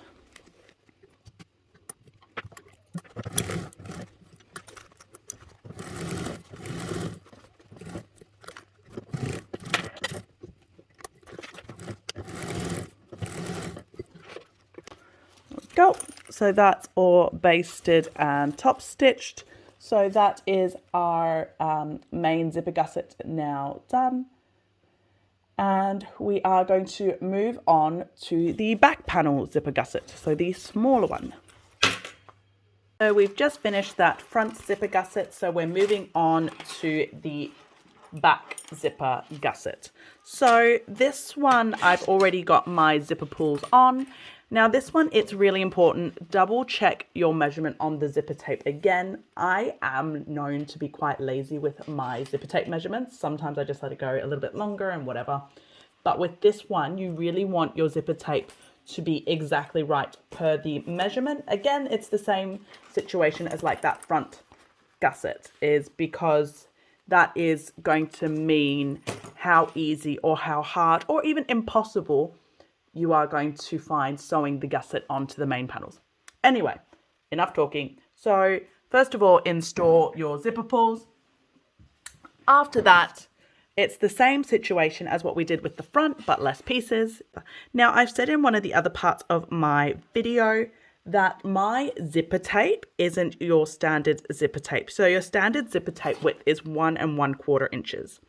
So mine is wider, as you can see here. Can you see here? There you go. Yeah, slightly wider. So it's about 1/8 of an inch wider. So by the time it actually gets on, it's not that much. So I don't worry about it. If you are worried, then cut your base lining and base exterior the width of your zipper tape. Same for if your zipper tape is too narrow. If your zipper tape is more narrow than your 1 1/4 standard inch, then adjust your piece accordingly or just trim it down. Whatever's easiest, okay? Like what I said before, we are going to work on the lining first, but while I'm here, I'm just going to install the stabilizer on that external piece. Bum-ba-dum. That's pretty Santa, right? No, it really isn't. That's one of the things that I love so much about Sewfisticated foam is I can attach, reattach, actually a lot, and it doesn't lose its stickiness, which is amazing. And it also doesn't leave a sticky residue. Okay, done. So first of all, we are basting lining. Oops, that is on the wrong way. Lining is being attached to the zipper tape. Lining right side to the wrong side of the zipper tape. Lucky it took me so much talking. Okay. And then afterwards, after we get that basted on, we're going to bring in the exterior, attach it on as well, and we are going to do that at a 3/8, okay? And then now that that's basted on, the external piece on the other side, so right sides together with the zipper tape. So the zipper tape is now sandwiched in between the lining and the external base. And then we're going to sew that together with a 3/8 seam allowance. You may have to use a hump jumper on this. Go. And then now we're going to do the other side like we did before as well. So we are lining to the back of the zipper tape and basting that.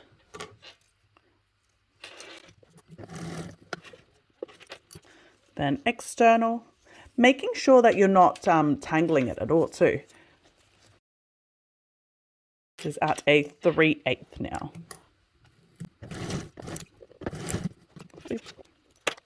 Go. And now that that's done, we are going to birth it.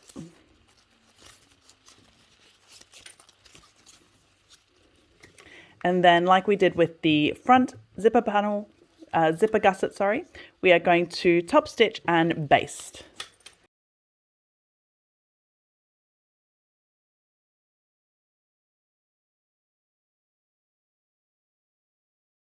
So that's all done and all sewn together. So we're going to move on to the next step. Okay, so we've just finished the back zipper gusset.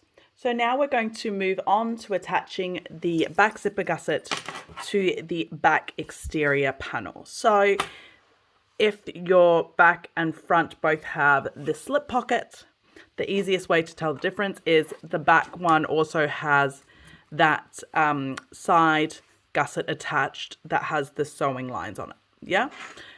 If you didn't do it on the earlier stages, get some painter's tape and stick your side gusset out of the way because you really don't want it to get tangled up as you're sewing. Okay. If you haven't done so already, mark your center points, top and bottom. I also like to mark the sides. So I've got little notches cut there for myself.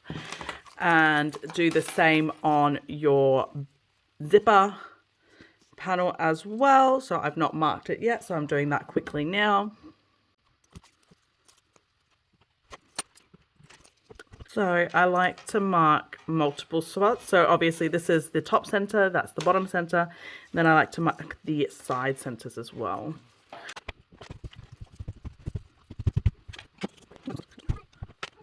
Okay, so all those centers are now marked. So I'm going to now attach it. So we're doing center to center of the bottom first and external to external. I am not someone who clips a lot. I tend to clip as minimally as possible and like to play the truss game. To be honest, even now I'm clipping more than I normally would if I was just sewing on my own. I like to roll the dice and play roulette, I guess, in a way. So all I'm doing is I'm marking the center base and then now I'm marking the center top. And then I like to just kind of come close to the corner.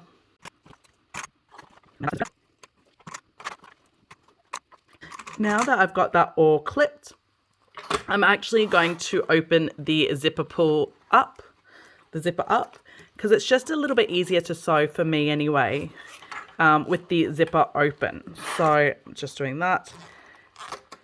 I like to clip with the zipper closed because there's a little bit more structure, but when you sew, less structure is better for me anyway around those curves. And what we're going to do is we're going to baste that together with a 1/8 seam allowance. I've done this pattern, like I said, 4 times now. I've never had to cut notches on the zipper tape. I don't like to do that. It damages the structure of the zipper tape a little bit. So if you have a pokey pokey stick, use pokey pokey sticks to help ease the corners in. If you do not have a pokey pokey stick, you can also use, Jassy uses a hemostat. If I can't find my pokey pokey stick, sometimes I use my seam ripper. So there's plenty of options that you can go to try and ease those corners all in. Anyway, follow me over to the sewing machine and we will get sewing. I've changed the angle of this camera a little bit, so I'm hoping this is a better view for you guys for sewing these sections now, because I want to show you guys exactly what's happening over here. Okay, so we are basting this together. I don't know if you can see here, my side panel is coming out because I've painter's taped it, but I only painter's taped the top because it wouldn't stick down to my fabric. So just be wary of that and make sure that that's still out of your seam, well, out of your sewing area.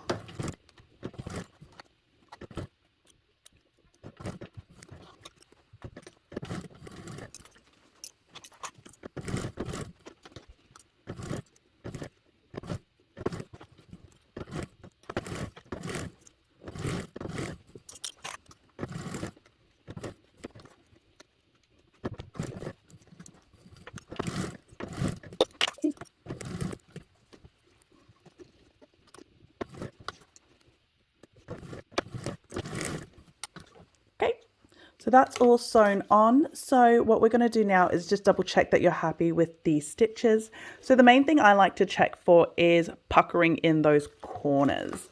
So just double checking that all looks beautiful to me, and on this side it looks good. So I'm pretty happy with that. I am now going to move on to binding it. So just going to grab my bias tape. So however you bind it is up to you. I like to use fold over elastic. I have full videos on how to use fold over elastic and all of my tips, so I won't go into it too much in this video. I'm just going to sew it. But if you wanted more tips on how I use fold over elastic, go check out my other videos. It's all in there.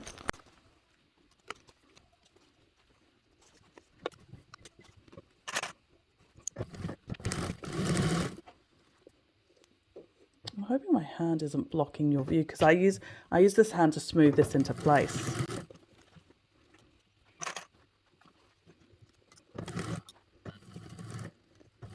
I forgot to mention, when we're doing the fold over elastic, we're doing this at a 1/4 inch seam allowance.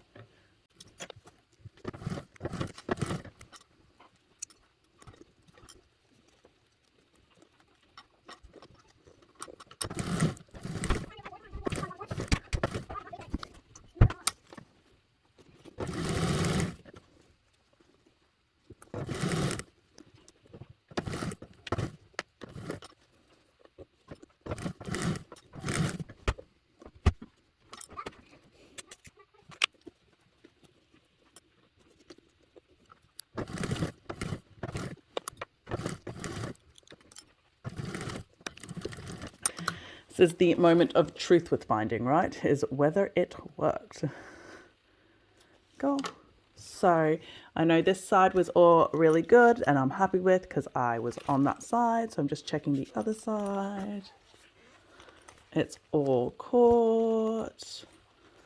I had a little bit of funky here, so I'll fix that up.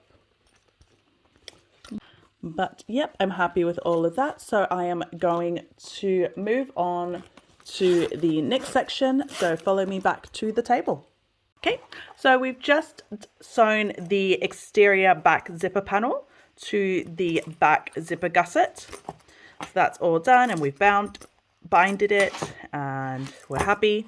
So we're moving on to the next step, which is the front zipper gusset. So we're grabbing that.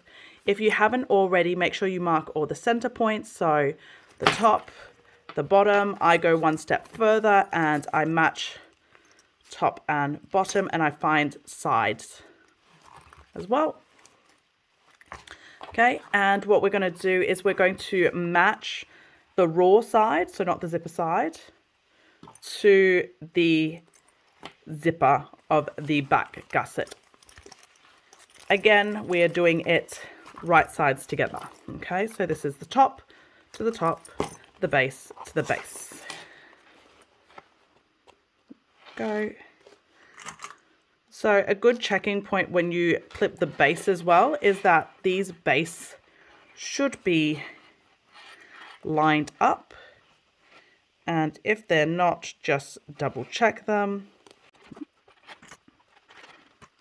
Then once you've clipped the base, clip the top.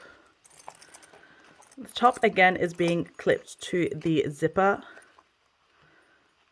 panel here.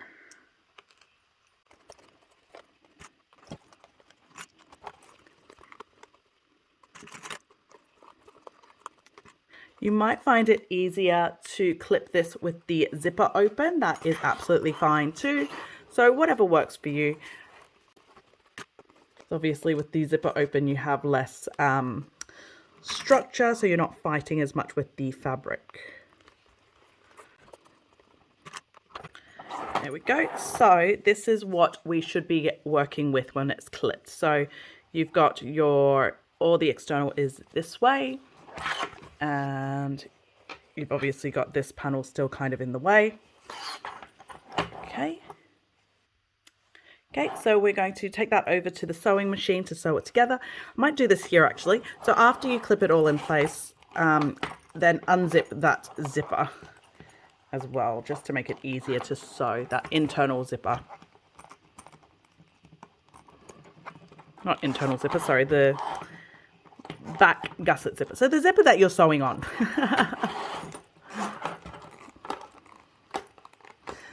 So once you unzip that, it kind of all makes a little bit more sense as to what you're doing, right? So, see? Okay, so let's head over to the sewing machine. Okay, we're back at the sewing machine. I've brought us in a little bit closer because as we go on, these steps will be a little bit trickier.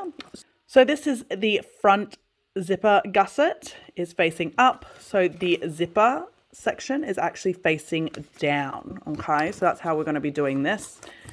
And we are basting this together. So this is just at a 1/8. So not too stressful. It's just a basting stitch. Again, if you didn't catch me say it before, I unzipped that zipper too. So that is all unzipped, so that this panel is out of the way a little bit more.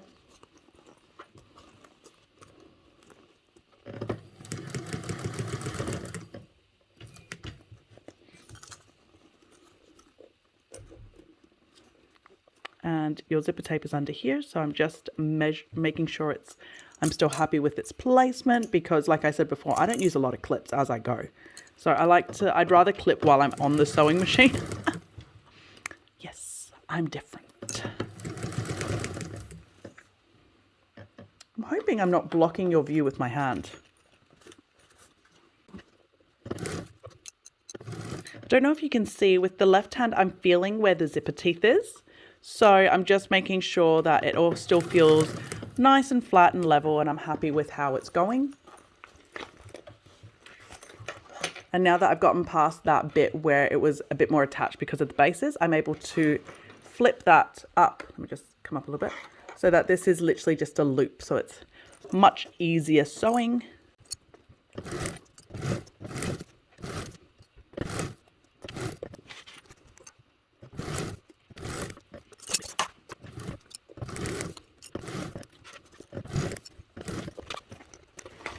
Flops back underneath.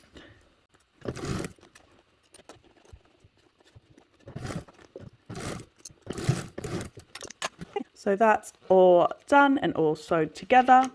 So what I'm just going to do now is again check all my stitches. I'll bring us back out a little bit. I just really wanted to bring us in for that section so you can really see what I was doing. Check all my stitches. I'm quite happy with it. Awesome. So we'll keep moving on. Okie dokie. So we've just sewn that front zipper gusset on to the back zipper gusset with the back panel on it already. And what we're going to do next is we are going to mark 2 spots on the front on that zipper tape that we've just sewn on. Okay, so just to give you a better, clearer view in case that was confusing. So if you are looking internally like this, so we're flipping over to the back. I'm just shoving that out of the way, so I'm just pushing that down, and we're marking along here on that zipper there. So where your seam is there, we're going to measure up 3/8 of an inch like we did before. Just measure roughly 3/8 up, and we're just going to mark that zipper tape there. And we're doing the same on the other side where that seam is.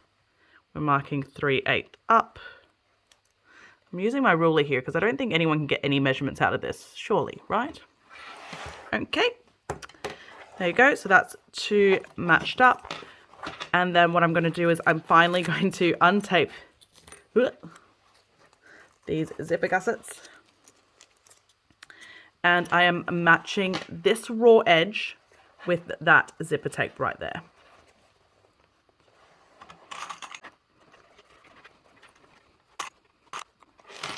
And then the other side.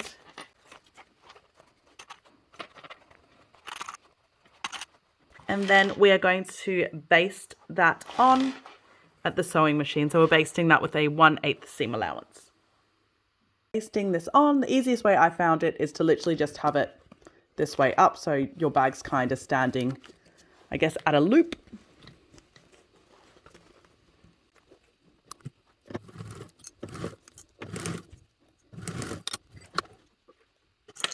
Other side. Have to make sure I get this out of the way so I don't block all of the view with just the base of this thing. Okay.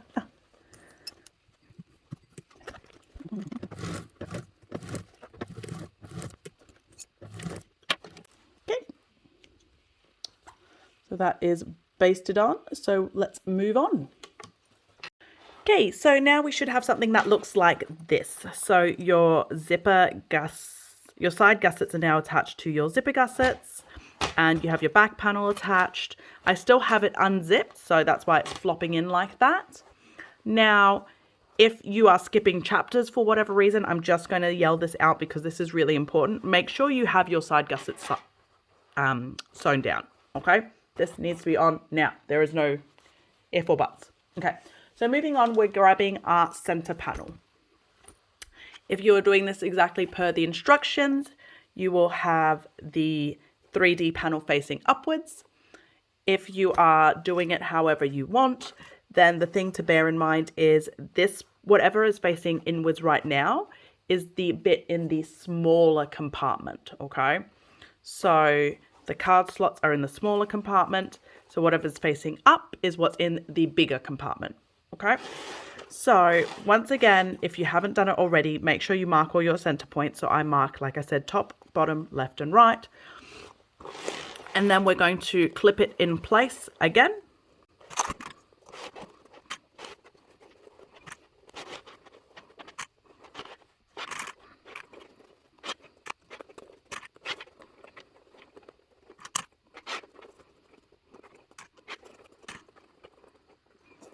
Okay, and we are going to head over to the sewing machine, and we are going to baste it in with a 1/8 seam allowance. Now, just to give you an idea, so with this, we like to do what I call the loop method. So you're going to be sewing it, your foot is here, and you're going to be sewing it like this, like a continuous loop, okay? And you're maneuvering your bag that way. So one thing to be wary of, the 3D panel, if it, depending on what fabric you used, I used waterproof canvas, which is quite thick. So probably not the smartest fabric choice, but that's what I've done. Make sure that as you sew, your sewing foot isn't getting caught. That happened to me on my first test to make, and I ripped some of my stitches out, which is never fun. So just be really careful and mindful of your 3D pocket isn't in the way and getting caught anywhere as you go. So follow me over. Okay, like I said before, so we're sewing at a loop. So this is the base. That's the base of the 3D 3D pocket. So I'm just going to slide the foot in there.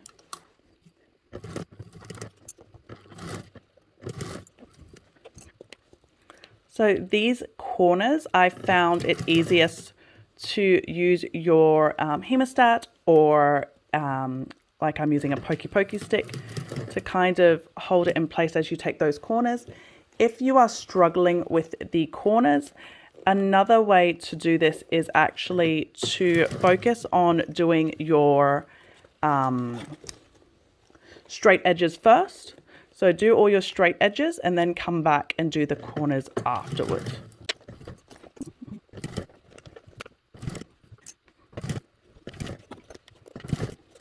That was not smart. I pulled too hard and all my clips came out. All my clips, 2 clips came out. I think one of the testers, it could be Binny. I hope I haven't quoted the wrong person. She actually even used glue to baste, I guess, those corners in at first before coming around into here.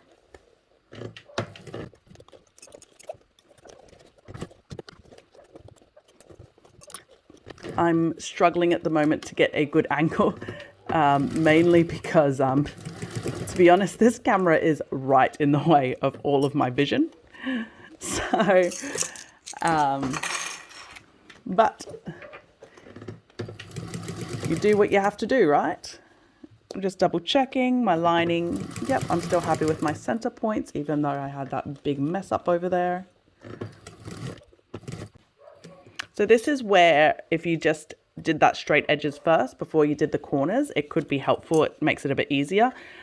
I am quite happy to just keep looping because without the camera underneath me, I can actually get really good angles in here and just use my pokey stick to poke and prod and do whatever I need to do to get the fabric into the right place. But as it is, it's a little bit harder with the camera.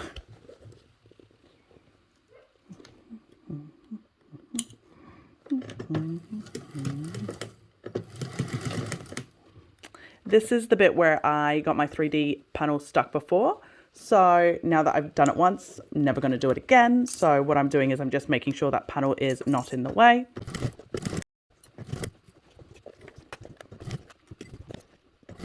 Whoopsies, I came out. Doesn't matter if you came out, that's the lucky thing. This is just a basting stitch. So just shove it back in there and keep going. Mistakes happen even when filming tutorials. Okay, so that's all done. It's not the cleanest job in the world, but I'll show you what I'm talking about. This one will look gross. I can already feel it. So if we flip over to this side, we're going to check our stitches to see how they look, if we're happy. So that's the gross bit that I was just talking about. See how that's puckered? Don't like that. So I'm going to go in and fix that. But the rest of the corners should be pretty clean and nice. Don't worry if there's stitches showing, because obviously that's not the final stitch. So let me just quickly fix that ugly one that I knew of. So this is what we're talking about when we say check our stitches, is for these kind of puckerings. We don't like puckerings.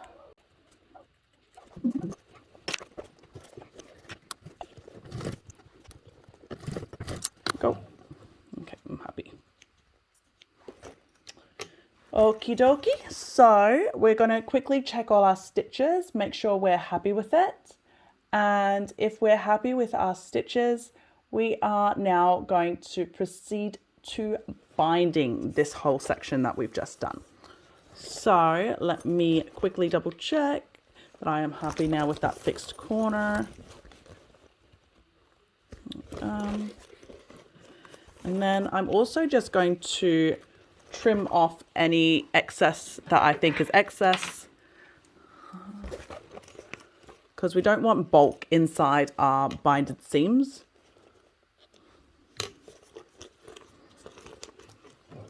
So like this, I have a little bit of lining puckering out, so I'm just going to cut that off.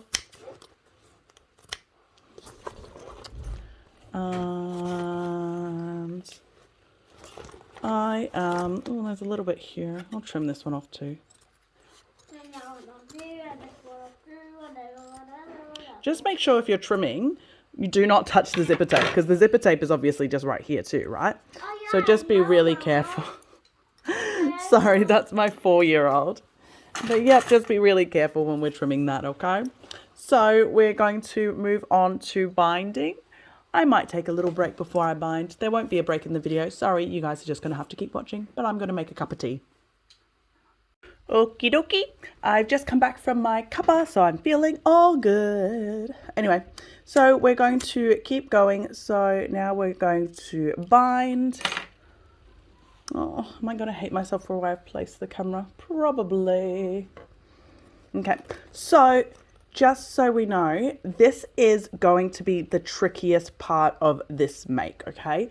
So if you struggle with this, don't be worried. This is the trickiest part. You will get through it. And you will find a way to get through it. Don't worry. It's easy. Some of the testers use double-sided tape. Some of the testers use glue. Some of the testers just binded like I do as well. So there's plenty of options. If you're not used to binding, find what works for you. For me, it was fold over elastics. Fold over elastics changed my binding game.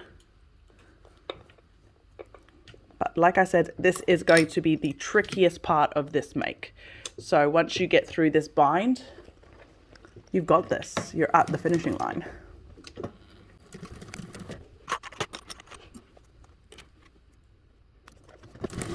Oh, and I didn't say it again. So we're binding with a 1/4 inch seam allowance.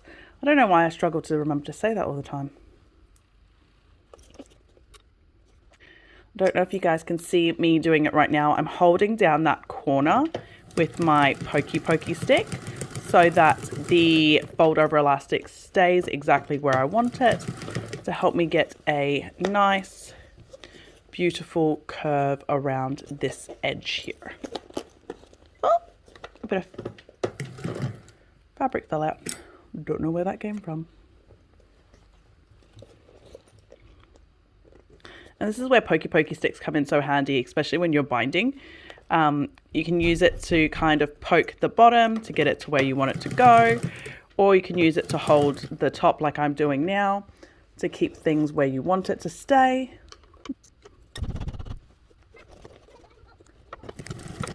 If anyone can hear that right now, that is my 4-year-old asking for help.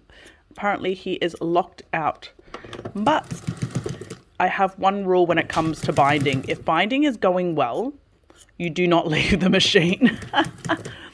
It will take a lot for me to leave the machine if the binding is going. And just before anyone thinks that I'm being a bad parent, my mum is here.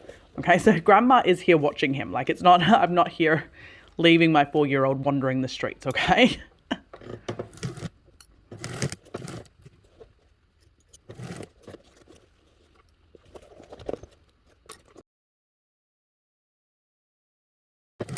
Sorry that I had to block the camera there. I could feel that this wasn't right up against the fabric, which I don't like, so I was just in there trying to correct it.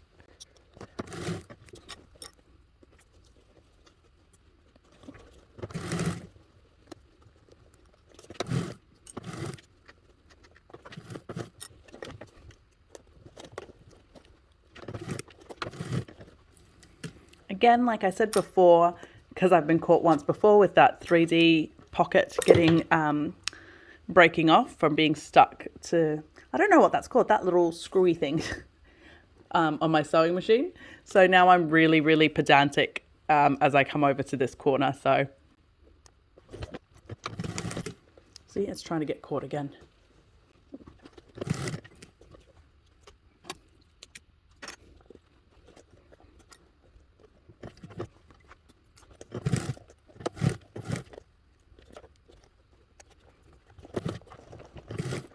Again, that's trying to get caught there.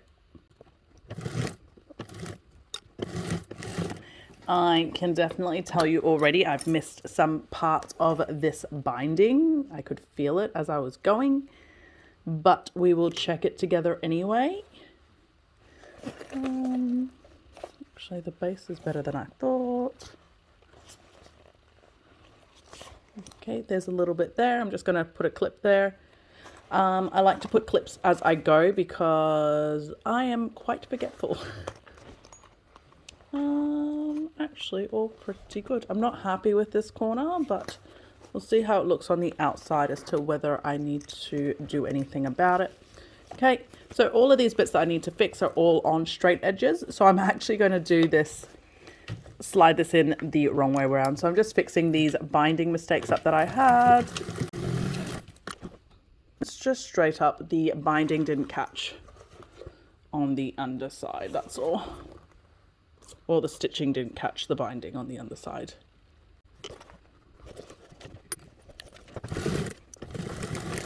All done, so that's perfect.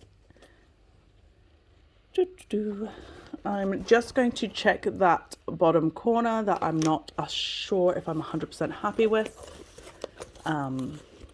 Over here.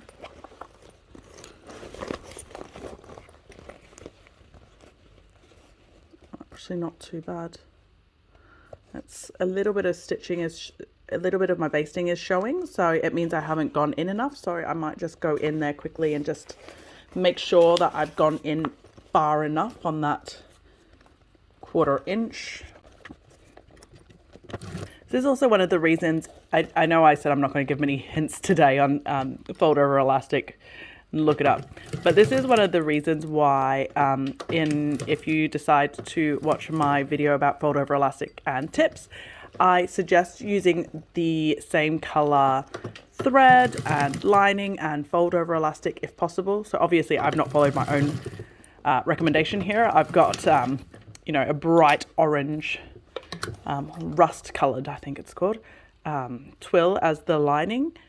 Normally I would try to match my my lining to my binding, so my fold over elastic, so that if there were any mistakes like this where I have to go in and re-sew, if I missed the bias tape or my binding, it doesn't matter as much because you won't see it with the same color thread. But I've gotten away with it. Everything is perfect. And let's look on this side.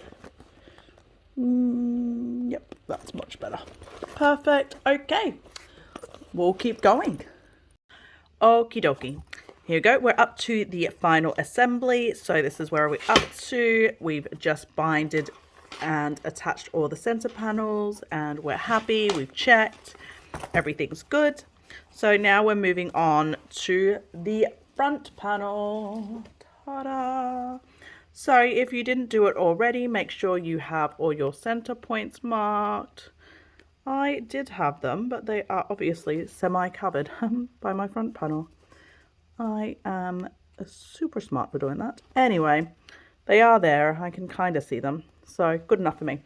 Okay, so what we're doing now is we are going to attach the front panel to the remainder of the bag. So obviously this is the last section remaining, so that's where we're attaching it to. So again, we're starting the attachment from the base.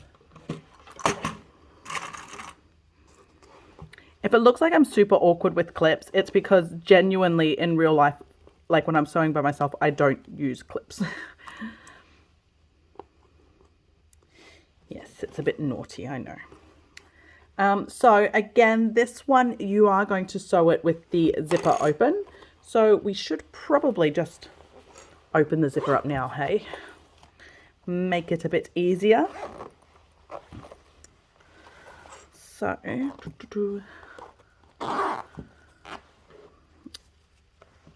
obviously right side together, matching these up.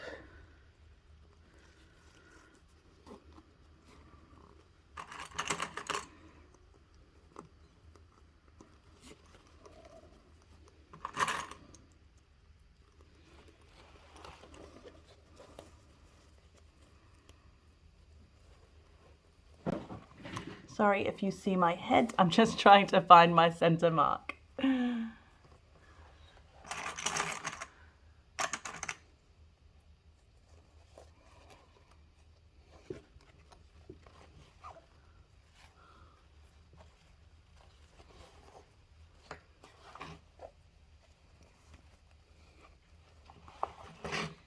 make sure this is in enough so you guys can see what I'm doing.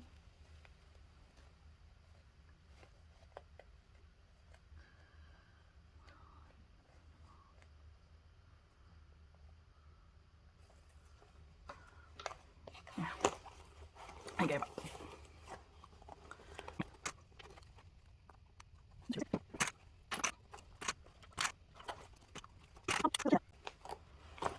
Okie dokie. Perfect. So we're going to take that over to the sewing machine and we're going to baste that last panel up on. So we're going to baste it together this way. So the bulk is facing up, and when you're sewing into this section, you'll be having the zipper down like this, and your sewing foot should be walking around like that. Nice and easy. Easy. So follow me over. So I'm starting at the bit where both of I like to start at the base. The base.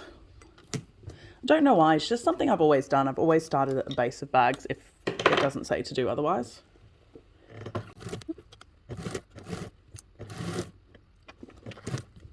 You might find, like I'm doing right now, I'm just kind of pushing it and like giving myself an easier, I guess, method to work on.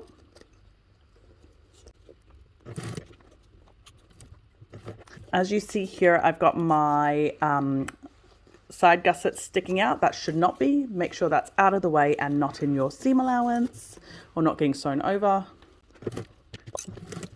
Okay, now that I've gotten far away enough, I should be able to flop this out of my way. Ta-da! And now easy sewing.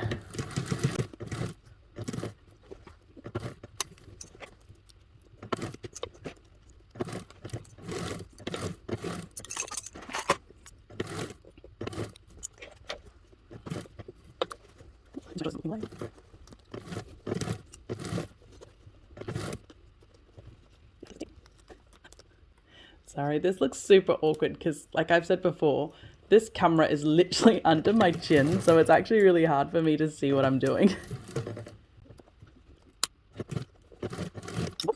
Perfect, so that's basted together. So now double check that you're happy with all the corners. Feel free to turn it right side out to double check. I know I am, because while I was sewing it, I could see how my corners were bending and how I wasn't getting any, you know, folds or anything like that. So I know that this is all good and I'm pretty happy with it. So I'm going to move on to the binding step now. Yep, no tea break this time, straight to binding.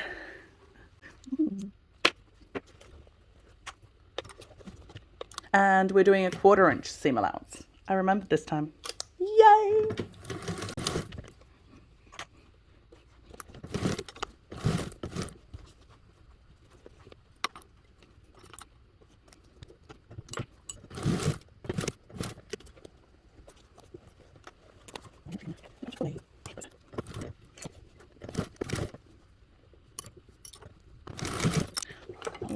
I'm a little bit worried because my sewing machine's making a noise I don't think I like, but nothing I can see is wrong at the moment, so I'm just going to keep binding.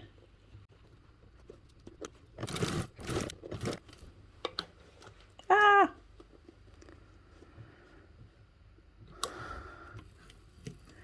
Always have your needle down when you take the sewing foot up, everybody, in case you needed that beginner 101 reminder. In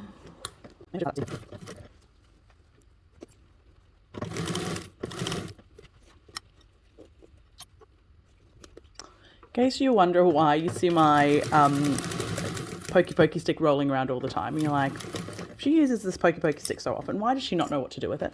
And it's because normally I shove it in my mouth as I'm sewing, but obviously when I'm filming a tutorial, it can't go in my mouth because I need to make sure I can talk. Or maybe I should keep it in my mouth more often so I don't talk as much.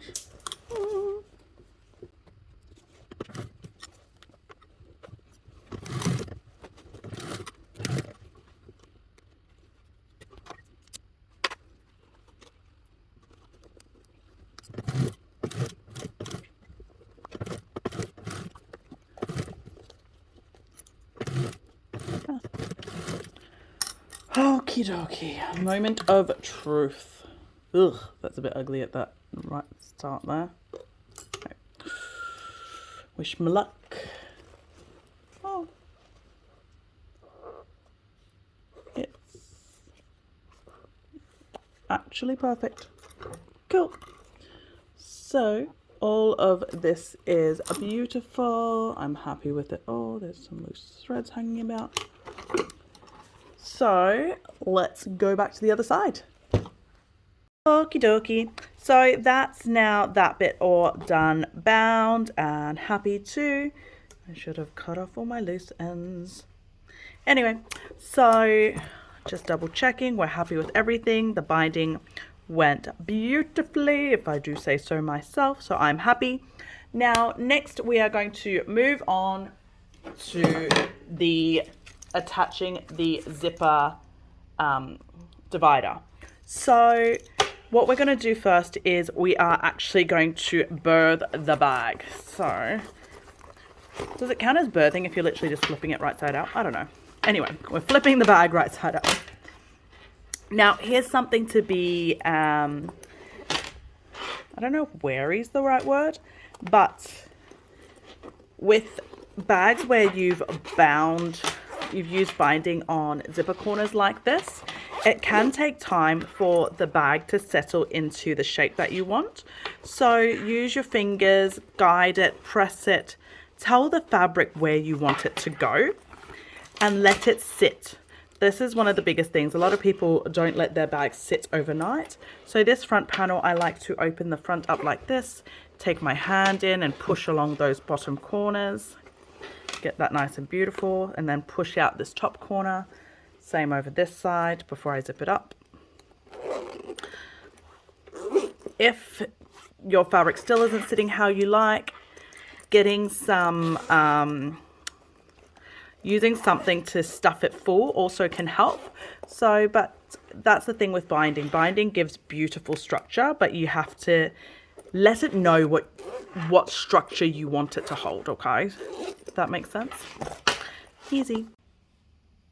Okay, so we've birthed the bag and we're doing the divider pocket. So I'm going to show you both methods. There is the clip method as well as the double-sided tape method. So the double-sided tape method is preferred because it gives you a cleaner, nicer finish, but I'm going to show you both. So first of all, let's do the clip method. Okay, so if we're doing the clip method, first of all, we're grabbing one of the side gussets, ideally the smaller side, the flat side. And you can mark a line about, Jassy says 3/16 of an inch. I say roughly 1/8. And I also don't draw the lines because, you know, pen's lazy. Anyway, so I just kind of put it there and I clip it in place. Okay, that's roughly 1/8 in, clip it in place.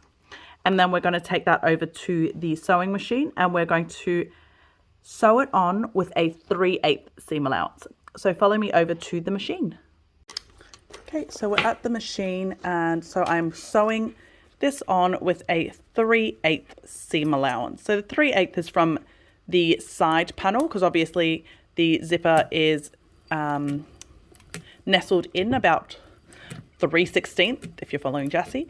Now, one thing to be really careful of if you're doing the no zipper tape method, I mean, I guess this is something we always aim for, so like I shouldn't have to say it, but try to get this first line of stitching as straight as possible and as, I don't know what the other word is, as straight as possible and just, yep, perfectly at the 3/8, I guess. Okay, so that's done.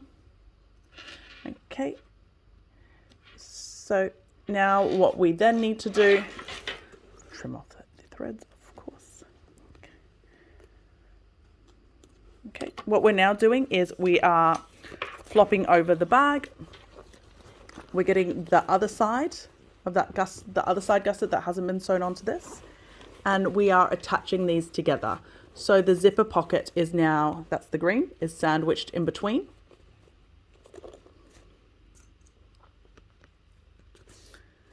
And then we are going to sew this together.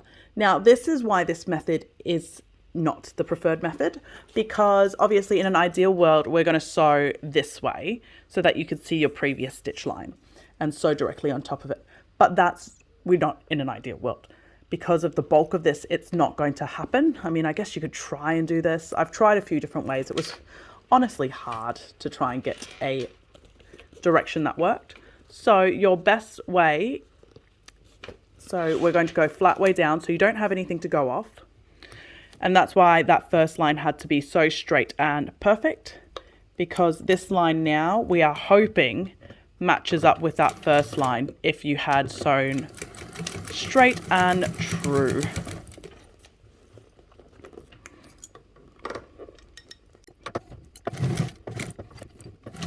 Okie doke. So here is the moment of truth. Obviously, if you have the same color thread, it won't show up as much. I am purposely using different color threads to show you guys for the sake of the tutorial. Okay, so as you can see, most of it's pretty good. And then here I'm obviously slightly off, which it's not a big deal. It just looks a little bit messier, right? Whereas if you use the double-sided tape method, that won't happen, but I will show you that too. Okay, so, and then after we've done that, we are going to go in with a 1/8 seam allowance just to close this side edge up. Go. Go, and that is that panel all done. And then now you will go on and do the other side. I am not going to do the other side with you because I am now going to film the other side using the double-sided tape method. Okay, so now I'm going to show you guys how to do the double-sided tape method. If you are just doing the double-sided tape method on both sides, you obviously won't have this side attached. I just had to do it to show the two different ways. Okay, so if you are doing the double-sided tape, what we're going to do now is we're grabbing the double-sided tape and we're taping along both short edges, so both sides on the short edge of the zipper pocket.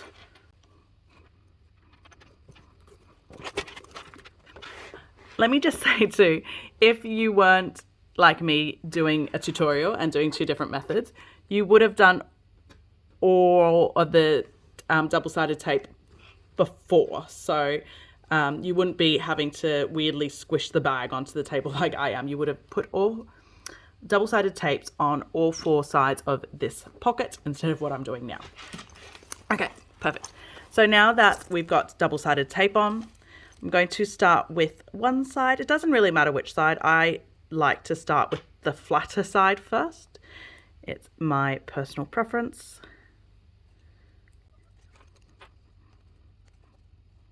Okay.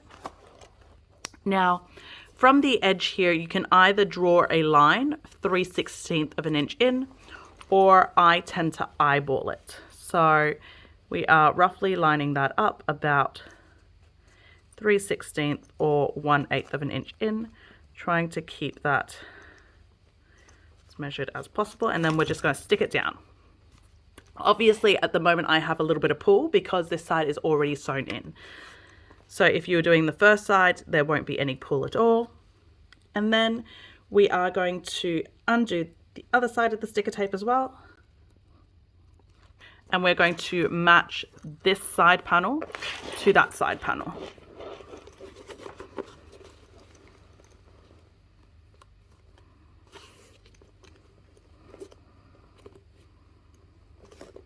And stick that down onto the double-sided tape. I just like to use some clips here as well, just to really help that double-sided tape stick down. Okay, and then now we're going to go over to the sewing machine and we're going to sew this together with a 3/8 seam allowance. Okay, so we're here at the sewing machine. So as I said before, I'm doing the second side. So if you did the first side, this would be super easy and you just pull it out. But I really wanted to film the second side for the double-sided tape to show you guys this. So some of the testers found it hard to pull this fabric out.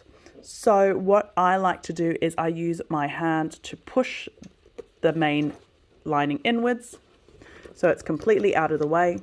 So it's more I'm pushing the fabric and the bag out of the way more so than pulling this out, if that makes sense. And then we're sewing this on with a 3/8 seam allowance.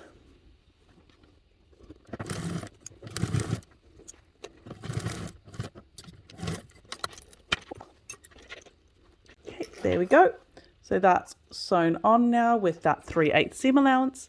And now what we're going to do is we're going to close this pocket off, because right now, obviously, there is an opening here. So what we're going to do is we're going to close that off with a, Jassy says 1/8 seam allowance. To be honest, I just sew as close to the edge as I can to close it up.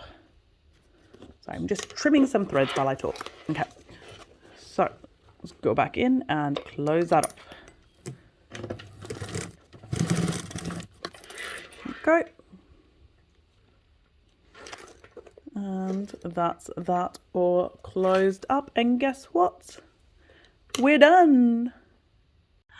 Yay, we've done it. We finished the bag. I hope you guys had fun sewing this. I've had a lot of fun filming this tutorial. This is one of my favorite bags so far, I have to say. I just wanted to quickly let you guys know as well, there's a few features in this pattern that if you love, you can check out in some of the other sophisticated craft design patterns. So first of all, one of the things that I love about this bag is the big wide opening, and that's possible thanks to these side gussets. So if this is something that interests you and you do like it, there are two other patterns on Sophisticated Craft that you could potentially check out. First of all, the laptop bag pattern, and second of all, the bell, which is actually my day-to-day bag. So this is the laptop bag by Sophisticated Craft Designs. It comes in two sizes. This is the 16-inch. There's also the 13.3-inch, which is the one my partner uses. So this is it comes with two versions as well. So there's a slim version and this version. So this is the version that also has that zipper gusset. So it allows you access to all of your things, which I love. And the other one, like I said, is the bell, which is my day-to-day bag. I don't know if I want to show you guys this actually. It is a mess, but anyway. So this is the bell, which again has that big wide zipper opening and your gussets. So it's another option if you like, oh, sorry, showed you guys my mess. If you wanted to do more bags with those kind of gussets. So that's the bell and the laptop bag by Sophisticated Craft.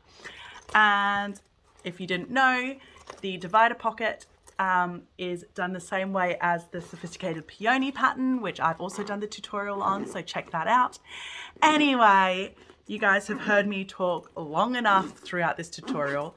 Thank you so much for joining me. I have had a ball and I hope you guys had the best time too. Any questions, drop me a note below. I've also left a bunch of links for the products that I've mentioned here, the pattern pieces, not pattern pieces, the pattern.